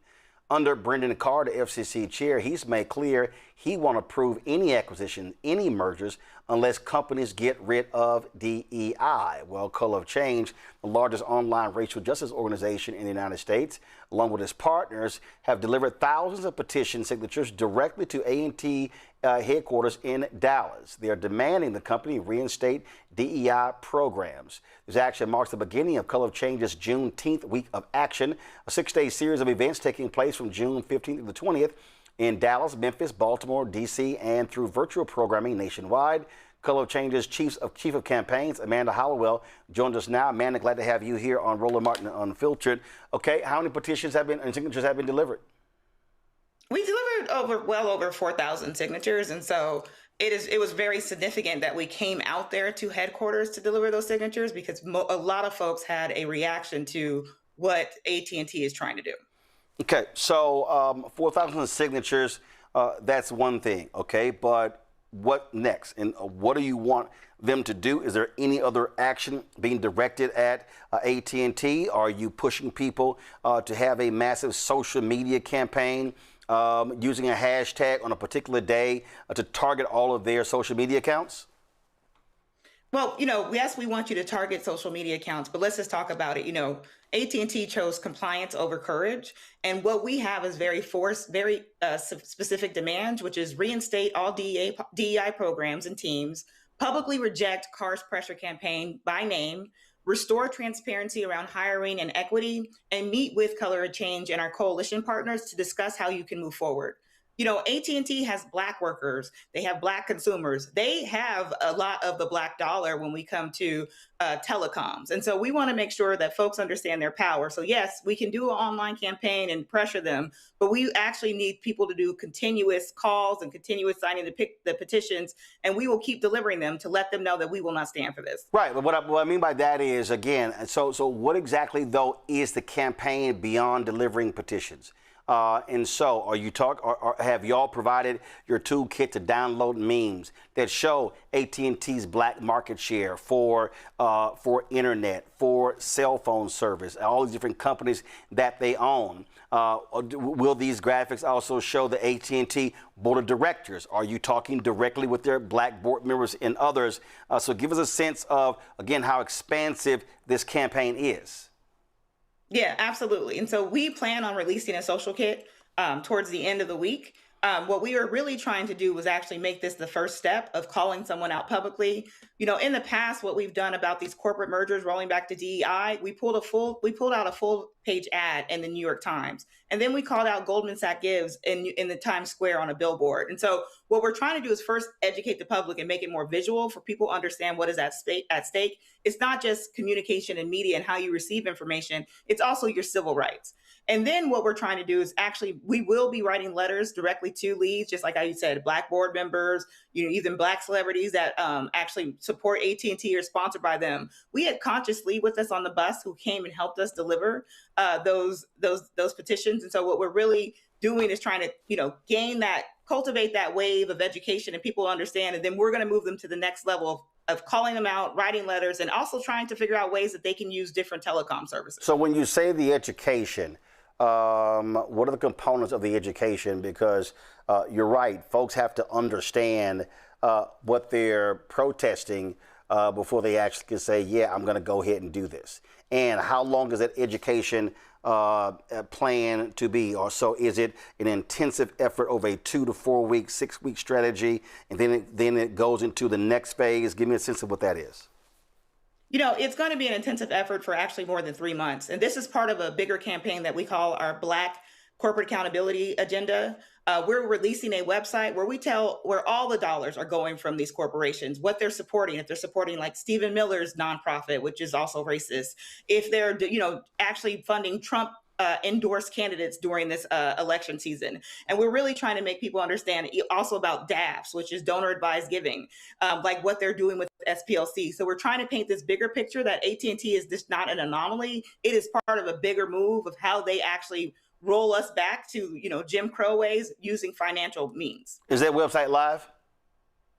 The website's not live yet. We're getting it ready. So we will actually release at the end of the week. We'll try to get our social kit out around AT&T and a bunch of other corporate accountability pressures that we're doing, and we hope to have it live within the next 2 months. One of the with a full database of all the corporations. Before I go to my panel with questions, when we targeted CNN's Jeff Zucker for having no direct Black execs, I actually ran that campaign with NABJ, and this is one of the things that we did. We came up with 8 to 10 different graphics, such as this, that gave people a clear idea of what we were talking about. And what that then did was people were like, oh my goodness, and just the graphic alone told people exactly what was going on. Yeah. And then one of the things that we did, because some folks said, hey, let's get a letter and have people sign. I'm like, no. What I wanted each individual groups to announce that they were standing with us.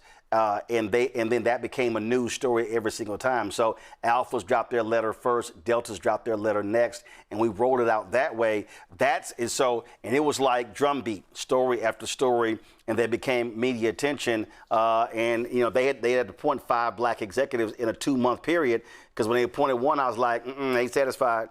Then they appointed another one, not satisfied. But what was great is that people needed to walk people through to understand, like this is specifically what we're talking about. Because I think the issue that I have today, Amanda, a lot of our folk are operating on emotion when we see these things, but we don't have lots of information that we're basing it on. And so the emotion dissipates real quick. It's different when they've been educated. Right. And so we're trying to explain to him what Brendan Carr's role is, how the FCC is making people capitulate to Trump for billions in deals with Spectrum, right? They're actually asking us to sacrifice Black and brown folks and folks in the margins in order for them to get a corporate merger. And really what they're doing is also, as you know, as an independent journalist, they're consolidating media so they can have one voice and only share one view of what they want people to understand and read. And so we're trying to take them through this, that Brendan Carr is the villain in this. He's the one that's forcing all these companies, but these companies don't have to actually agree to this. Mm-hmm. They can stand up and fight themselves. They're choosing not to because they rather have profit over saving people. There you go. Questions for the panel. Let's start with Omekongo. I think that this work that you're doing is so powerful. I was wondering, are there any conversations about possibly partnering with the CBC we talked about earlier in the show, the letter they written to corporations as well, demanding more. It seems like from the political side to what you're doing as an organization, it could be a powerful collaboration. It could absolutely be, and we're totally open. We've had conversations with them about our work. We were just with Representative Ayanna Pressley talking about Black unemployment at the Hill, and had a whole press conference and did some advocacy around there with our members. And so for me, this only gets bigger. This was just a tease of what we're trying to actually build for folks. Yolanda, you're there in Texas, in Dallas, of course. AT&T is right there in North Texas. And AT&T lobbyists are right here in Houston and everywhere else with the legislature. Yes, they are. And so now, as my little mind is working, here's what I'm going to do, and then I'll ask you if you are asking people to do the same thing. My law office has AT&T. They carry the Wi-Fi. They carry my phone. I can change companies. Are you asking people to boycott? Right?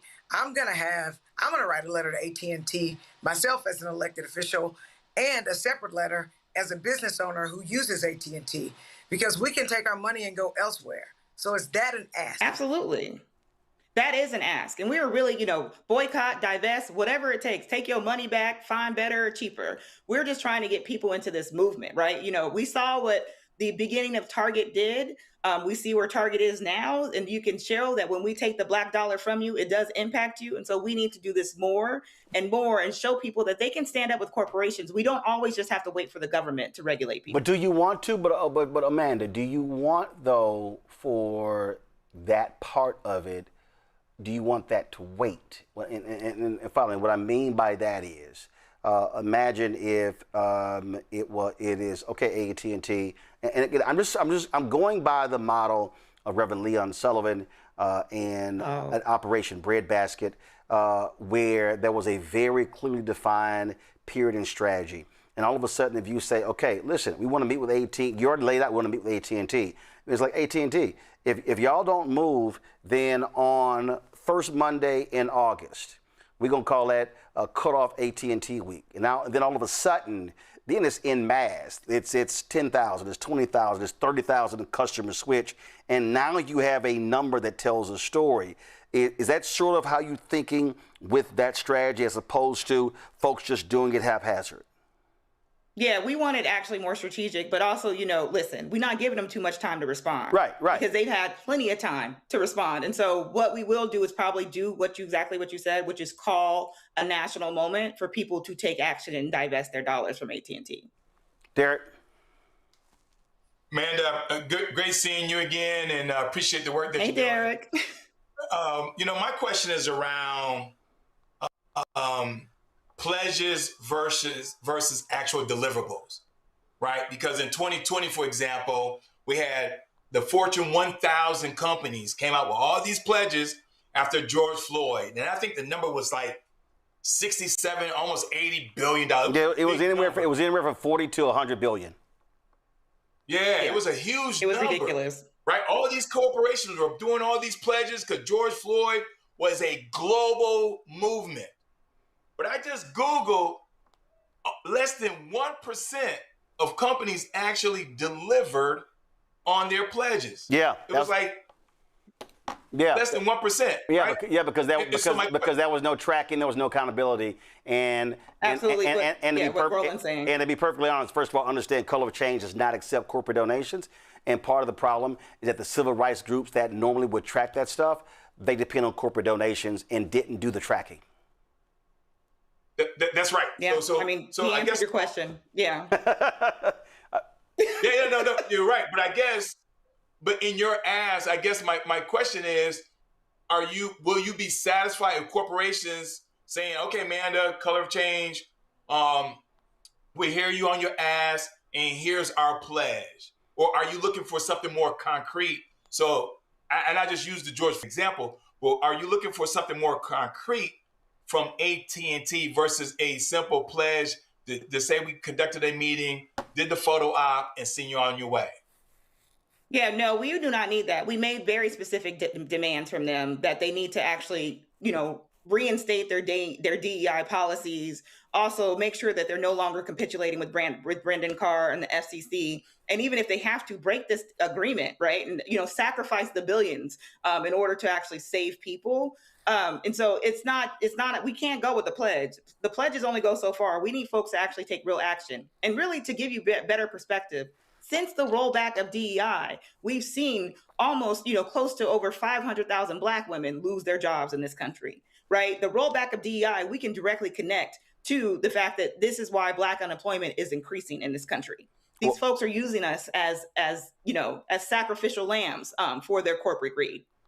And 500,000 Black women, 400,000 plus thousand Black men. And so that's one of the reasons why unemployment went to 7.2%, although it dropped to 6.6% last month. That's because many folk stopped actually looking for a job. So it's impacted Black men and Black women and a whole lot of folk in corporate America. And the reality is, we talk about the slashing of DEI. It's a lot of folks who are Black in that area. And the other impact is this here, about those folks no longer being in those positions. A significant number of Black nonprofits and Black organizations and Black events across the country have had funding completely cut. Some organizations have seen an 80% decline in support. We just had the International African American Museum on the show on Friday. They got to have a furlough to make up a $6.5 million deficit, and that's largely because corporate support has evaporated for that museum in Charleston. And so this is all a result of these companies running away from DEI because what the Trump folks are doing, I need people listening to understand, they are literally going through the list of every single event that these companies are sponsoring.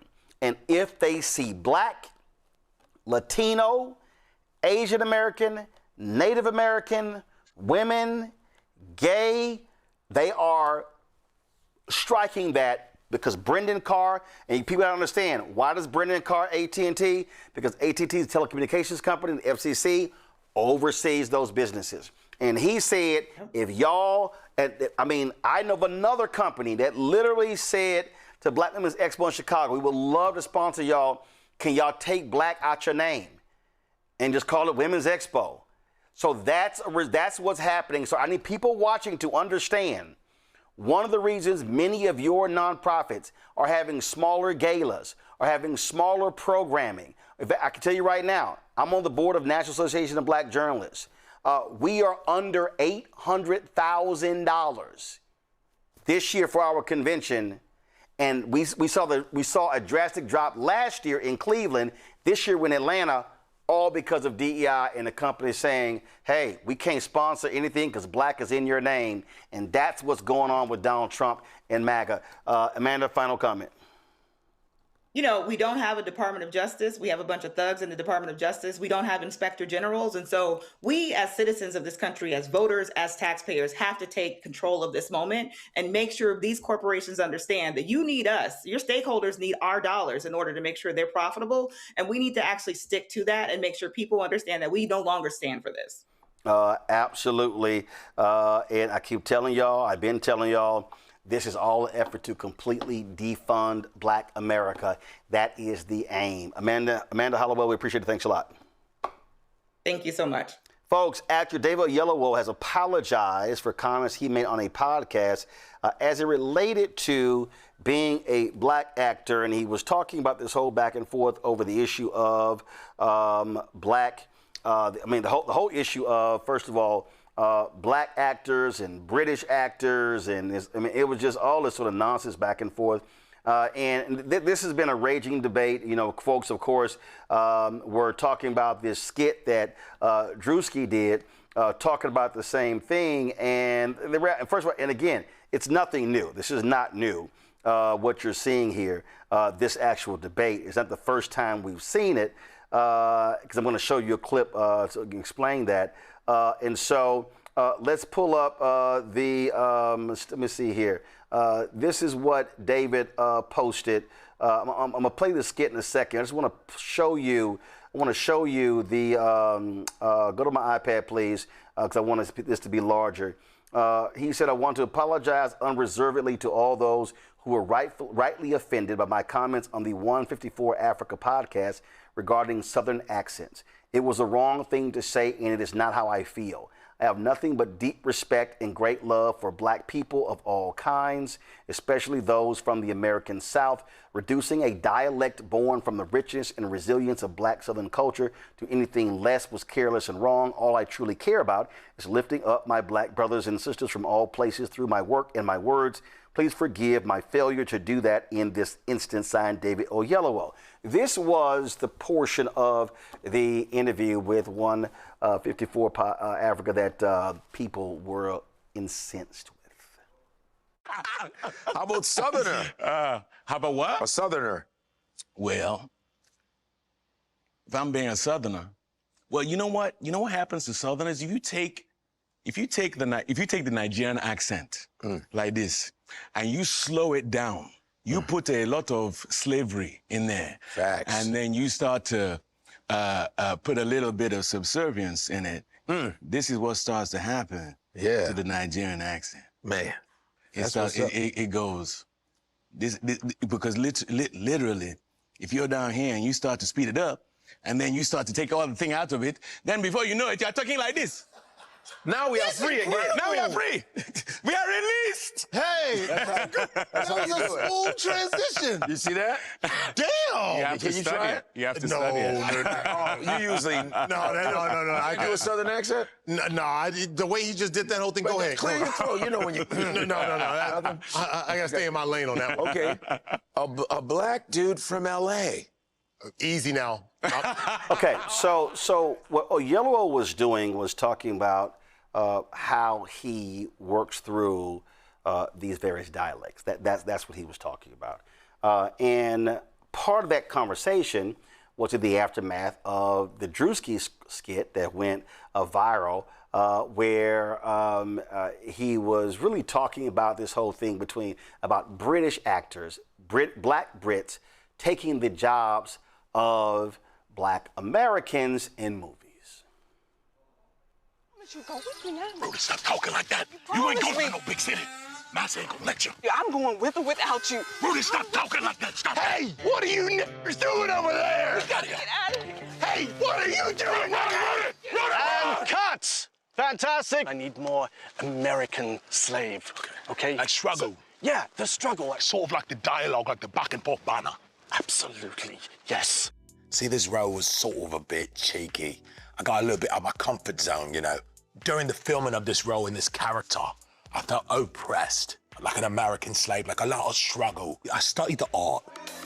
A fantastic turnout on the red carpet tonight. I'm just arriving. We have Samson Dubois at the American Guild Awards. Samson, you look great tonight. How hard was it for you to change your accent? As a little boy from Manchester, I think, I struggled a bit with the dialect, right? But to really get into character for this quite astonishing role that I took on, to say the least, I put it all on the line. All right, so like on Twitter, that's got 4 to 6 million views. On other platforms as well, it's got millions upon millions of views. And this is not a new conversation. You've had other Hollywood actors, African Americans, complaining about the same thing. Samuel Jackson once talked about this here, and others said, well, you know, they're cheaper than African Americans. And then you have the folks out there, a lot of ADOS folks, a lot of foundational Black American people who are angry, like, how dare these folks be taking our roles? Folks were angry when David Kaluuya played Fred Hampton in the movie Judas and the Black Messiah. Of course, Oyelowo played Reverend Dr. Martin Luther King Jr. in the movie Selma. You have Cynthia Erivo, who played Harriet Tubman. You have Chiwetel Ejiofor, who was in 12 Years a Slave. Damson Idris was in Snowfall, and we could talk about Idris Elba, on and on and on. But this is not new. It's literally not a new conversation.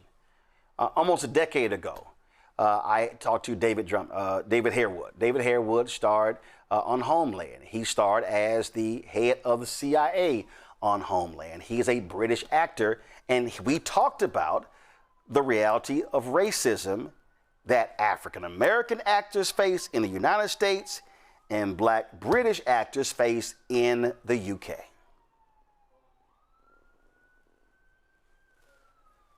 The problems faced by black actors Come on in now, England we can't be are the same as the problems faced by black actors in the U.S. You previously done interviews where you talked about the difficulty of landing roles in your home country. So talk about that, because we see Idris Elba, we see other folks out there who are getting various roles. But what African Americans face in Hollywood here, you say you faced the exact same thing in the UK. Yes, we do, and obviously I think the business is much bigger here, so there's a lot more opportunity, which is why many, not just black Brits, but many Brits tend to find that they have to leave England to kind of seek better roles, more complex roles here in America. I mean, I, for one, have been trying to get here for, I'd say, about 5 or 6 years. And every time I come here, I'm just staggered by the amount of work there is here, the amount of characters there are to play, and it's a great draw for British actors, and it's just very difficult to get those more complex roles in the UK, because they sometimes are a little bit two-dimensional or even one-dimensional, and I just find that the characters here are just a bit more rounded and more grounded. There's a very interesting story about the origins of your last name, Harewood. So share it with our audience. Yes. Well, the Harewood name came from Barbados. The Lord Harwood. I say Harewood, but some people say Harwood. And Lord Harwood was a very, very wealthy plantation owner in Barbados, and the abolition of the slave the abolition of the slave trade, all the slaves on the property would take the last name of your owner, right, as it were, and so that's where the Harewood name came into kind of my family, or right, my great grandfather, who was called George Harewood, and so that's where the name came into the family. So y'all hook up for family reunions? We do. We try to. In fact, what they did is, in this documentary, is they put an advert in the paper, and it was basically saying, would all the Harewoods in Barbados would we all meet in this beach bar? Right. And it was staggering, because about 50 people turned up, and none of them we didn't know each other, but because we all had the name Harewood, we all realized that basically somehow there was a connection there between us all, and we showed them pictures of this fabulous house in Leeds called Harwood House. And many of them thought they could make a claim for it, because obviously their ancestors must have worked extremely hard to build it. So, folks, that was 13 years ago. So I just want folk to understand this is not a new debate. The issue that I have is with this here, is that so many people are caught up in this, they're taking our roles, we're not taking their roles, and they start going back and forth without understanding that, and we've said this beforehand, this is all based upon where did the boat drop folks off. What makes no sense is that when you think about W.E.B. Du Bois, when you think about Paul Robeson, these were Pan-Africanists. These were folks who were trying to get black folks and others to realize the African diaspora, that it was broader than just what was taking place here, that you had Jim Crow here in the United States, but then you had the exporting of Jim Crow abroad. Earlier today, while working out, I was watching a documentary called The Harlem Hellfighters. It was done by Robin Roberts' production company. You can see it on Netflix. And it examines this regiment that served the longest in World War I, 191 days, 3,000 troops. They suffered the most losses in World War I of American troops. Nearly half of the Harlem Hellfighters, the 369th, they died in World War I. But it tells the story of Henry Johnson, who was the first hero, American hero in that war. A man who literally took on and killed anywhere from 25 to 40 Germans. When American media was told his story, it spread like wildfire across the United States, and he was hailed as a hero. That was in 2000. That was in 1918. But it wasn't until 2015 with President Barack Obama where he was awarded posthumously the Medal of Honor. And in fact, what's so crazy is the Harlem Hellfighters were not fighting under America. The Harlem Hellfighters were fighting under the banner of France. Yes, under the French. And the French awarded the Harlem Hellfighters their most coveted military award, their highest honor. So if you want to understand our history, then what you have to recognize is that black folks have been dealing with this as well. In fact, if you want to understand this reality, and it tells the story, they talk about the Leonard Memo.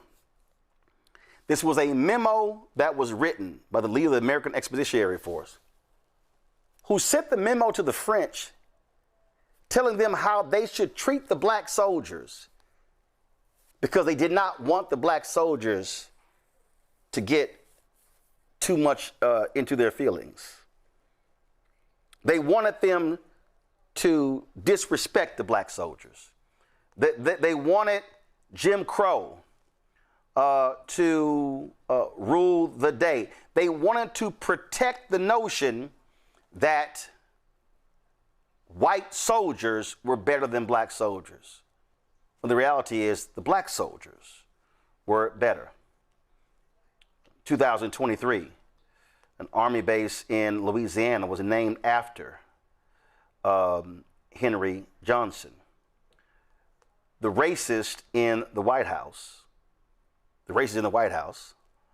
changed that back. It was called Fort Polk, named after a Confederate. They named it after this brother, who was the first American hero in World War I. And they changed the name to this other general named Polk. That's what you're dealing with, the racists that you have in the Pentagon with Pete Hegseth, and of course, 2 blocks away in the White House with Donald Trump. So you may ask, why am I saying all of this? Well, I'm saying this because you've had folk like Robeson, Du Bois, and others who understood imperialism, colonialism, who understood how Africans were being disenfranchised, who understood how they are being treated, who understood the marginalization of black people worldwide, not just in the United States. So the question really is, why are we getting caught up in their BS? Why are black folks getting caught up in the BS of white supremacy and fighting black brothers and sisters from England? And it's not like they're taking, quote, all the roles, which really is nonsense. See, if you're black, if you're an African American, black American, saying, well, why are they taking all the roles? Well, see, you're asking the wrong question. What you should be asking is, why are there not more roles? See, you falling for the crab in the barrel. And that's what's going on right here. We are falling for that. To me, it was stupid to watch people condemn Cynthia Erivo because she played Harriet. There are people who were critical of previous comments that she made about African Americans. Fine, criticize her. But I also need African Americans to understand something. This is really for the folk who ain't got a passport. Do y'all understand that America's greatest export are movies, television, and music? So I want you to imagine 20s, 30s, 40s, 50s, 60s, 70s, 80s, 90s, 2000, 2010, 2020. American movies being shown across the world. What do you think the representation of black people was and is? Do you understand that Django Unchained really was the movie that taught Hollywood that a, quote, black film could work overseas, even though 2/3 of the world are people of color? Do you understand that the Chiwetel Ejiofor movie, 12 Years a Slave, which was about an American slave, they literally changed the poster overseas, and they took Chiwetel Ejiofor off of the poster and put Brad Pitt on the poster to market it to white audiences overseas.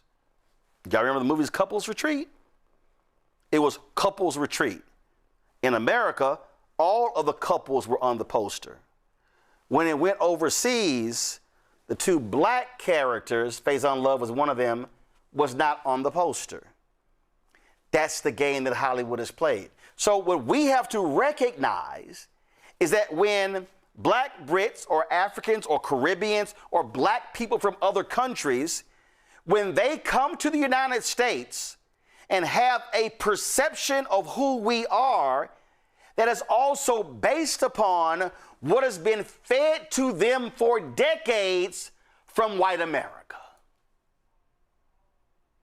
This is what happens when you understand history.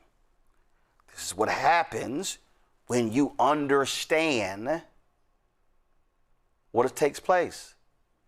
Robert Abbott founded the Chicago Defender. He was a rich man. He would travel the world every year. He was going to hotels in other parts of the world and that Americans owned, and they would not let him stay there. And he caused a major stink. You know why? Because those white folks were bringing Jim Crow to those countries. Y'all, it's right here in this Leonard memo. In this Leonard memo, they literally were demanding that the French military institute Jim Crow because they felt black soldiers were going to be too uppity because the French were respecting them as human beings. So why do I say all of this? And by the way, you need to go watch the Harlem Hellfighters. By the way, you should go watch the W.B. Du Bois documentary that's on PBS to get an understanding of his thinking when it came to Pan-Africanism. I'm saying all of this because we should stop this nonsense of listening to these idiots who yell, "You a tether, you a tether." Oh, I know them fools.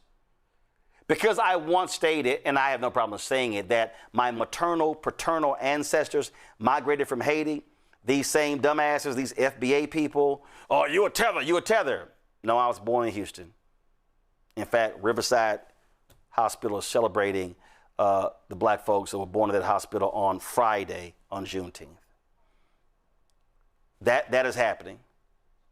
My mom and daddy were born in Houston. My grandparents were born in Louisiana.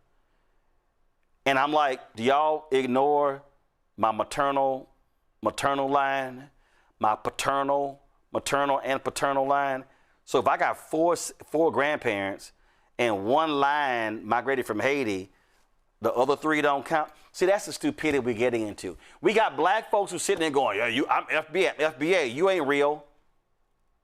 And so you know what's amazing to me? When I listen to people who say, "Man, them black Brits taking our job." I wonder what these Negroes today saying that would have said to Shirley Chisholm's face when she became the first black woman ever elected to Congress. Ever. I wonder what these Simple Simons would say to Sidney Poitier from the Bahamas. I wonder what they would say to freedom fighter Harry Belafonte, Jamaica. I wonder what these same Simple Simons would say to Stokely Carmichael, also known as Kwame Ture. Where are his folks from? If I'm correct, Barbados. Y'all, we can find a whole line of black people who were fighting for freedom who were not born here. Colin Powell, mom and daddy immigrants. Eric Holder, mom and daddy immigrants. Y'all, we can do this all day. So, this to me is a stupid ass conversation about who's taking jobs. What we should be saying as African Americans, what black Brits should be saying, is expand the opportunities, expand the jobs. Don't limit us to a few roles. Don't have the same black people vying for the same roles. That's what we should be saying. We should not be playing these simple crabs in the barrel games, because all that does is let white supremacists and white nationalists in Hollywood off the hook. Thoughts from my panel? Derek, you first. You know, Roland, I agree with you on 100%. You know, when you think about those who say, for example, women are not leaders. I mean, we got one, my dear sister that's on the panel with us. I mean, she's doing the work in Texas. But for those who feed this into our communities, right? And I always respond to them in the manner in which you did. I said, well, have you seen the movie called Woman King? It just came out, what, 3 or 4 years ago? Yep. That sister was a leader, and she was bad. Yep, directed by, have you seen it? Yeah, directed by Gina Prince Bythewood. That's right. I said, have you seen the movie? They said, oh, that's back then, Derek. I said, okay, what about 688? Have you seen that movie? See, because that movie, if my memory serves me correct, that was back in the World War II. Yeah, World War II. That was directed by Tyler Perry, starring Kerry Washington. It's on Netflix. That's exactly right. And so then, you know, Glory, Tuskegee Airmen. We can, as you stated, my dear brother, we can play this game all day. We cannot feed into their white supremacists, tote their water. We can't. We got to stop this. Yep. Because when you think about it, and my last point is this, Roland, because if we start to fight amongst each other, because see, they realized a long time ago, when the first time I read the Willie Lynch letter, the whole essence of the Willie Lynch letter was to make sure that the field Negro and the house Negro would never unite. Yeah. Because our greatest strength is unity. And so this is a way for them to continue to divide and conquer us, and by us fighting against ourselves. Yep. Because once we realize that unity, Roland, we're unstoppable. Well, and even though the Willie Lynch letter was not real, it certainly has real life implications. Stokely Carmichael, Kwame Ture, his family was Trinidad and Tobago. I also find it real interesting how these Simple Simons who love talking all this nonsense about do for self and stuff like that love to tout Marcus Garvey, Jolanda, who was from Jamaica. I'm just saying. It shows just the stupidity of some people. Go ahead. But it's like you said, Roland. We all came from the same continent. It's just where did the slave ship stop first? And, you know, they understand that united we stand and divided we fall. So they pit us all against each other. And what I've actually started doing now that I'm older, because I just believe that taking money out of people with money's pocket is what works. And I mean, boycotting. I literally don't watch shows that don't have black people on them. I don't, even if they're popular, because that's my way to protest. And if we look around, like if you live in Houston or Dallas or places where you see black folks, and you look at TV shows that literally have no black people on it, like, again, why are we upset that people are going where the work is? But why wouldn't we boycott? I just don't think that as much money as black people spend, regardless of where we come from, as a race, that we can control things if we decided to put our money where our anger is. And that is what I believe that we need to do.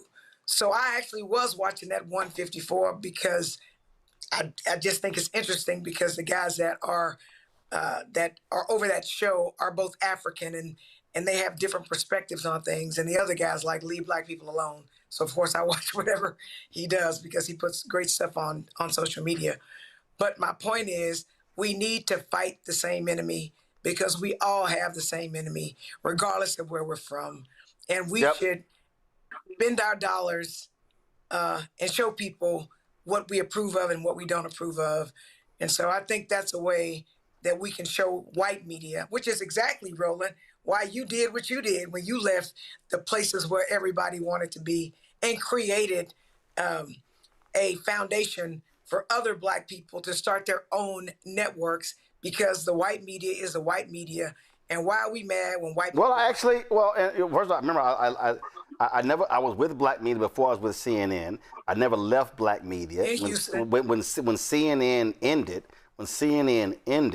I expanded what I was doing with black media. Then when the black media opportunities ended with the Tom Joyner Morning Show, Radio 1 and TV 1, then I started this. So it ended in white media and black-owned media, and the reality is you don't have you have no black news shows on TV One or Clio TV, which they own.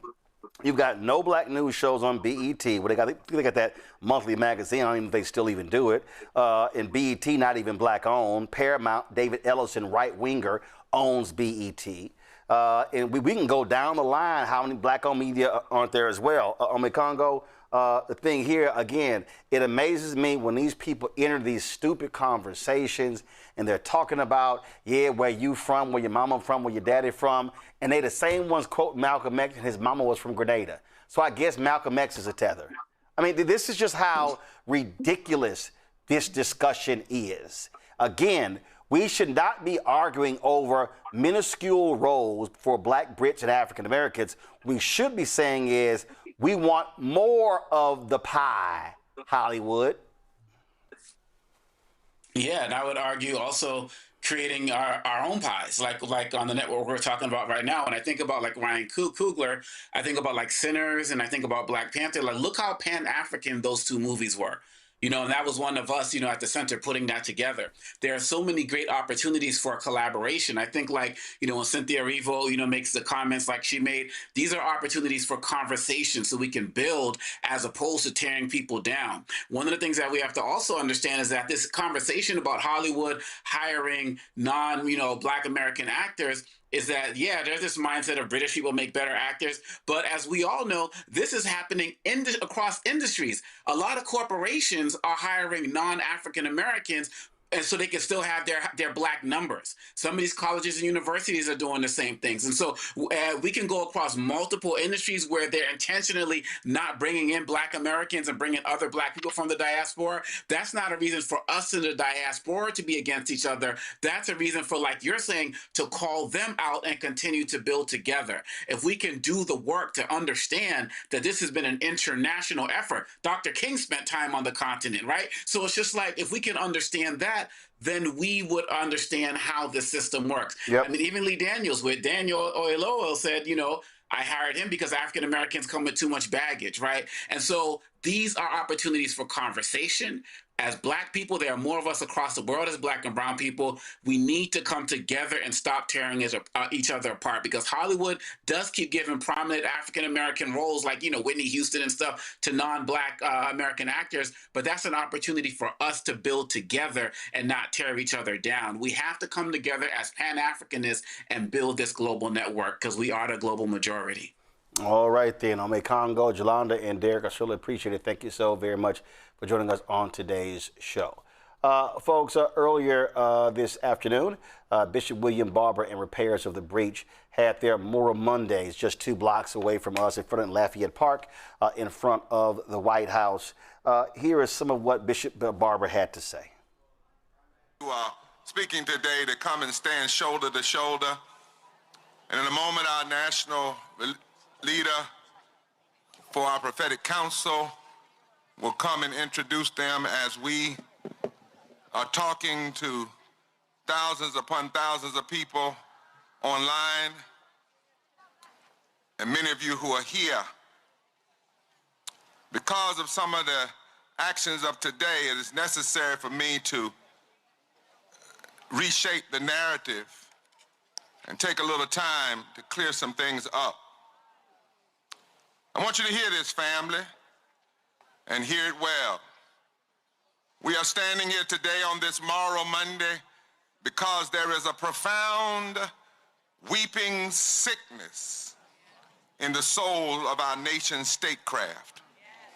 We've gathered at this public pulpit rally because we must confront boldly the tragic, short-sighted, and morally bankrupt decisions that traded the sacred promise of peace for the hollow theater of political vanity. We must understand why we are building a public pulpit today. Oh yes, we've got to take our faith out of the buildings of the church. The pulpit cannot be locked behind stained glass windows in this season. The pulpit cannot be confined to the safe boundaries of the sanctuary. Too many of our leaders want a choreographed holiness. They want a sterile, comfortable religion that judges a person's entire walk of faith simply by the height of their steeple, the layout of their sanctuary, or the sweetness of their Sunday morning hymns. But we hear the word of the Lord today. God despises that kind of hollow performance. God turns his back on a faith that sings beautifully on Sunday, but then votes to crush the vulnerable on Monday. We need a public pulpit right out here on the pavement to counter this toxic falsehood of religious nationalism. This unholy movement attempts to hijack the cross, replace authentic moral focus with a flag, and twist the gospel into a weapon of control. Then they try to sanitize history. They try to lift up the founding fathers as if they were perfect icons of morality. But let's tell the truth in the open air today. Those founders were flawed, slave-holding men who wrote about liberty while keeping their brothers and sisters in chains. And we refuse to worship a national myth. When the state uses its power to manipulate chaos and then try to call it holy, the church and people of faith must bring its message directly to the palace gates. And we denounce politicians who legislate poverty by day, as Reverend Della Owens Barber said, and then pretend to pray at night. We give voice to millions of low-income workers and disabled individuals and struggling families whose existence is threatened by an unholy, bring this mic up, unholy alliance between political power and corporate wealth. Look again at Jeremiah.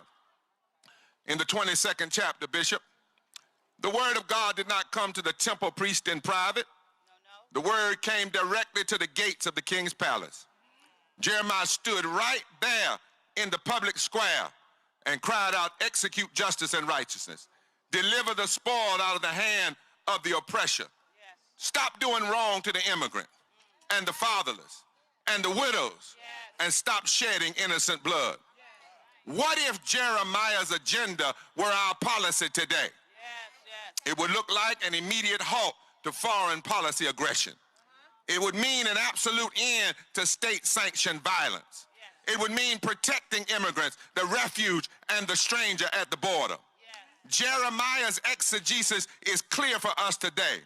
A government loses its moral authority when it sheds innocent blood to feed its own ego. And when rulers build their palaces on the backs of the poor, the public pulpit must break the silence. Look at the record and look at the truth. A few years ago, a historic covenant was made. It was called the Iran Nuclear Agreement. It was a patient diplomatic shield built to prevent the proliferation of weapons of mass destruction without firing a single shot or dropping a single bomb or shedding a single drop of precious human blood. It wasn't perfect, but it was better. But then came a spirit of arrogance, a leadership blinded by malice and intoxicated by the desire to undo the past. The Trump administration unilaterally tore up that peace covenant. They broke our nation's word on the global stage. They marched us to the precipice of an unnecessary war of choice, rattling sabers, escalating tension, putting millions of innocent souls in imminent, terrifying danger. Let us speak the raw, unvarnished truth today. This arrogance did not stop at breaking covenants. It escalated into an apocalyptic madness. A leader threatened to unleash the ultimate war crime against the Almighty itself, the complete, utter destruction of an entire ancient civilization, to threaten the total annihilation of millions of God's children. This is not statecraft, it is blasphemy. It is an act of supreme moral depravity that dares to play God with the fate of humanity. But oh, thank God that the conscience of some could not be silenced. Right now, I want to thank God for those generals, those leaders in uniform that said, no, we will not do it. I don't know how many it was, but think about the gravity of that moment. We were standing on the very brink of the end. And if it had not been for those who chose moral sanity over blind obedience, the world could have been set ablaze. Folks, we caught up with some of the folks who are out there today, and this is why they said they are there every Monday protesting as a part of Moral Mondays here in Washington, D.C. It's so important to continue to raise a prophetic voice in the name of our faith, because so many things are going wrong in this country. People do not have adequate health care. This war with Iran is irresponsible and unnecessary.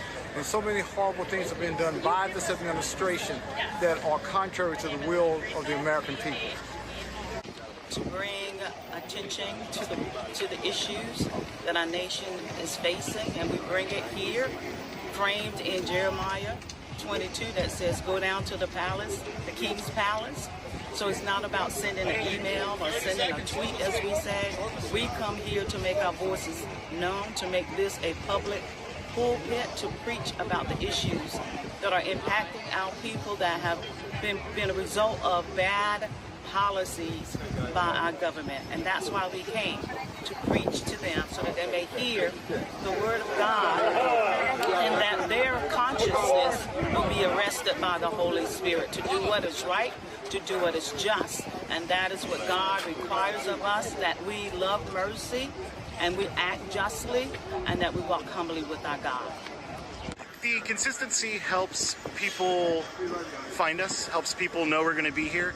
It reminds the folks that we're trying to talk to, whether they just be the local folks hanging out or the folks in the house behind us here, that we're going to keep coming back. It's not about a once and done.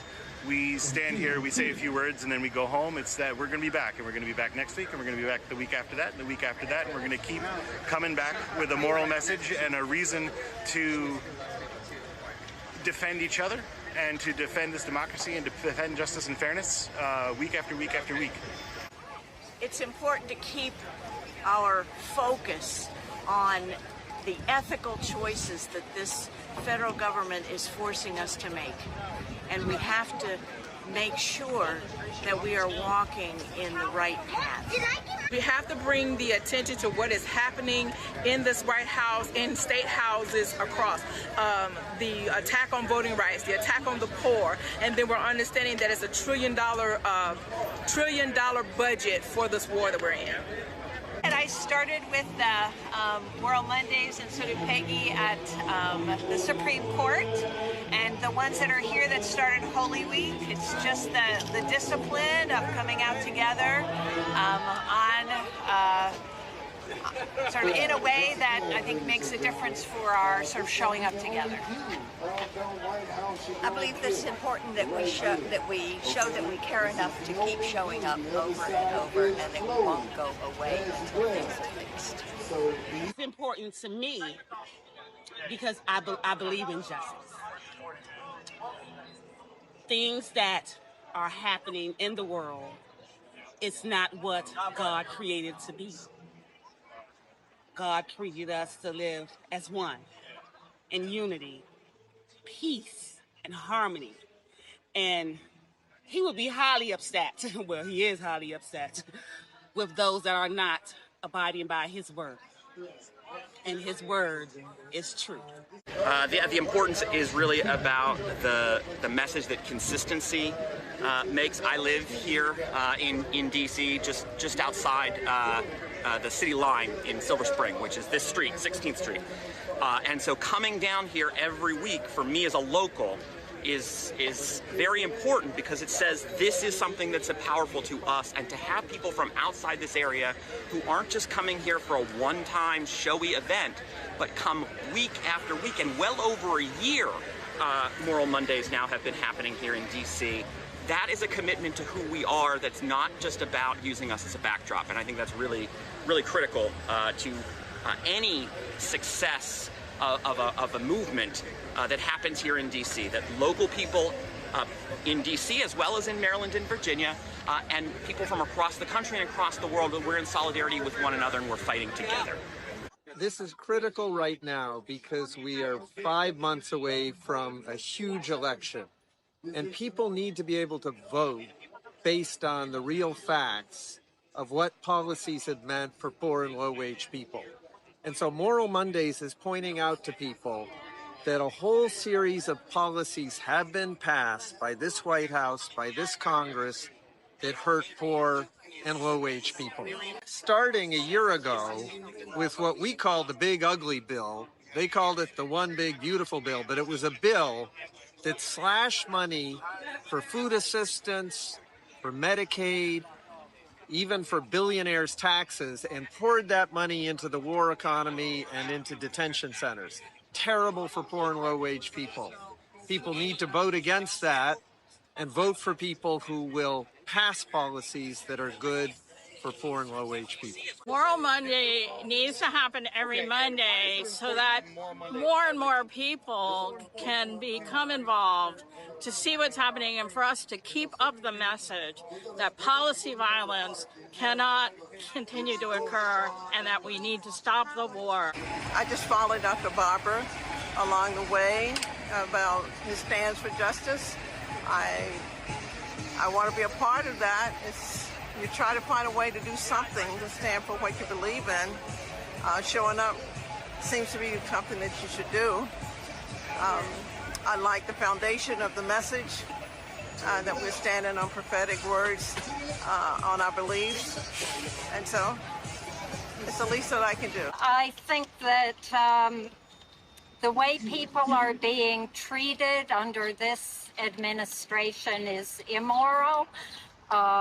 Take the detention centers. Most people wouldn't treat their dogs the way they're treating people. If you look at that family detention center in Texas, doesn't seem to be any outdoor places for children to play and get exercise.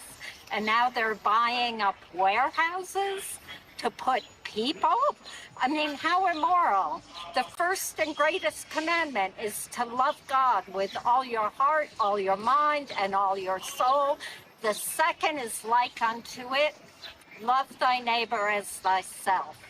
And I absolutely believe that, and this is part of loving my neighbor. I feel like it's important to have Moral Mondays every week because it keeps policies, issues, and things that people should be paying attention to more relevant every single week. I feel like everyone has a general idea of what's going on wrong in the world, but Moral Monday keeps it relevant every single week, and that's why it's important. I think the consistency is important to let this administration, to let those that are seeking to roll back rights for all people, to let them know that there's a moral thread, a moral consciousness that will not be silent and that will forever find its way into the public square, into the public space, and to uplift the consciousness of the country. Because this administration has lost their moral compass, and we need to find it. And we need to show them that the people don't agree with where this country is going and that we want to change. We need to be unrelenting in the public witness for an alternative to the cruelty and the meanness of politics as it's being played here now. So to have the voice, the words of the prophetic traditions from different faiths and different religions and just from people of conscience, we don't hear enough of it. We don't see enough of it. So we show up every week. I think it's important to do it every week because it's a constant reminder that changes aren't happening and that we're not going to back off.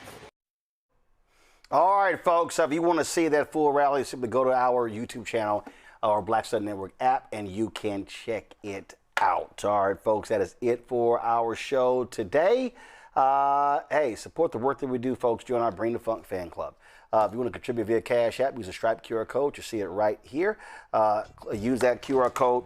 Also for credit cards, what you should do is, if you're listening, go to blackstarnetwork.com to check it out. Text and money order, make it payable to Roland Martin Unfiltered, P.O. Box 57196, Washington, D.C. 20037-0196. PayPal's R Martin Unfiltered, Venmo RM Unfiltered, Zelle Roland at RolandSMartin.com, Roland at RolandMartinUnfiltered.com. Of course, download the Black Star Network app. Apple phone, Android phone, Apple TV, Android TV, Roku, Amazon Fire TV, Samsung Smart TV. Be sure to get our Roland Martin Unfiltered swag by going to shopblackstarnetwork.com, shopblackstarnetwork.com. Hats, t-shirts, mugs, all that good stuff. Support the black-owned products that you see. We support more than 50 companies are on shopblackstarnetwork.com in our marketplace. Everything you see in our studio is available on our marketplace. So simply go to shopblackstarnetwork.com. Folks, on Saturday, it's going to be happening in Harlem. On Saturday, what's happening in Harlem. There's going to be a massive rally. When we fight, we win. This is the aftermath of All Roads Lead to the South. Action taking place there in New York City, in Harlem, beginning at 1 p.m. on Saturday, this Juneteenth weekend. Also, we have information tomorrow for a rally taking place in Georgia on Thursday, leading up to the event, of course, the Georgia legislative session. This, of course, is Juneteenth week. You see me rocking my first Juneteenth shirt. I'm going to have one every single day this week. We celebrate Juneteenth, and we'll have more details so we can walk people through, because I think too many people are not fully understanding what Juneteenth is about. It ain't just about concerts. It's not just about partying. It also has a purpose, and so we're going to talk about that as well. All right, y'all, that is it for me. I appreciate all of y'all watching. Thank you so very much. If y'all are on YouTube, y'all didn't hit the like button. Y'all should hit the damn like button, okay? Let's see, where we at now? We should easily be at 1,100, 1,200, 1,500 likes. See, a lot of y'all just be sitting here freeloading. So we finally hit 1,000. Took us long enough, but y'all was sitting there messing around. So, all right, y'all, that's it. I'm going to see y'all tomorrow right here, Roland Martin Unfiltered on the Black Star Network. Holla!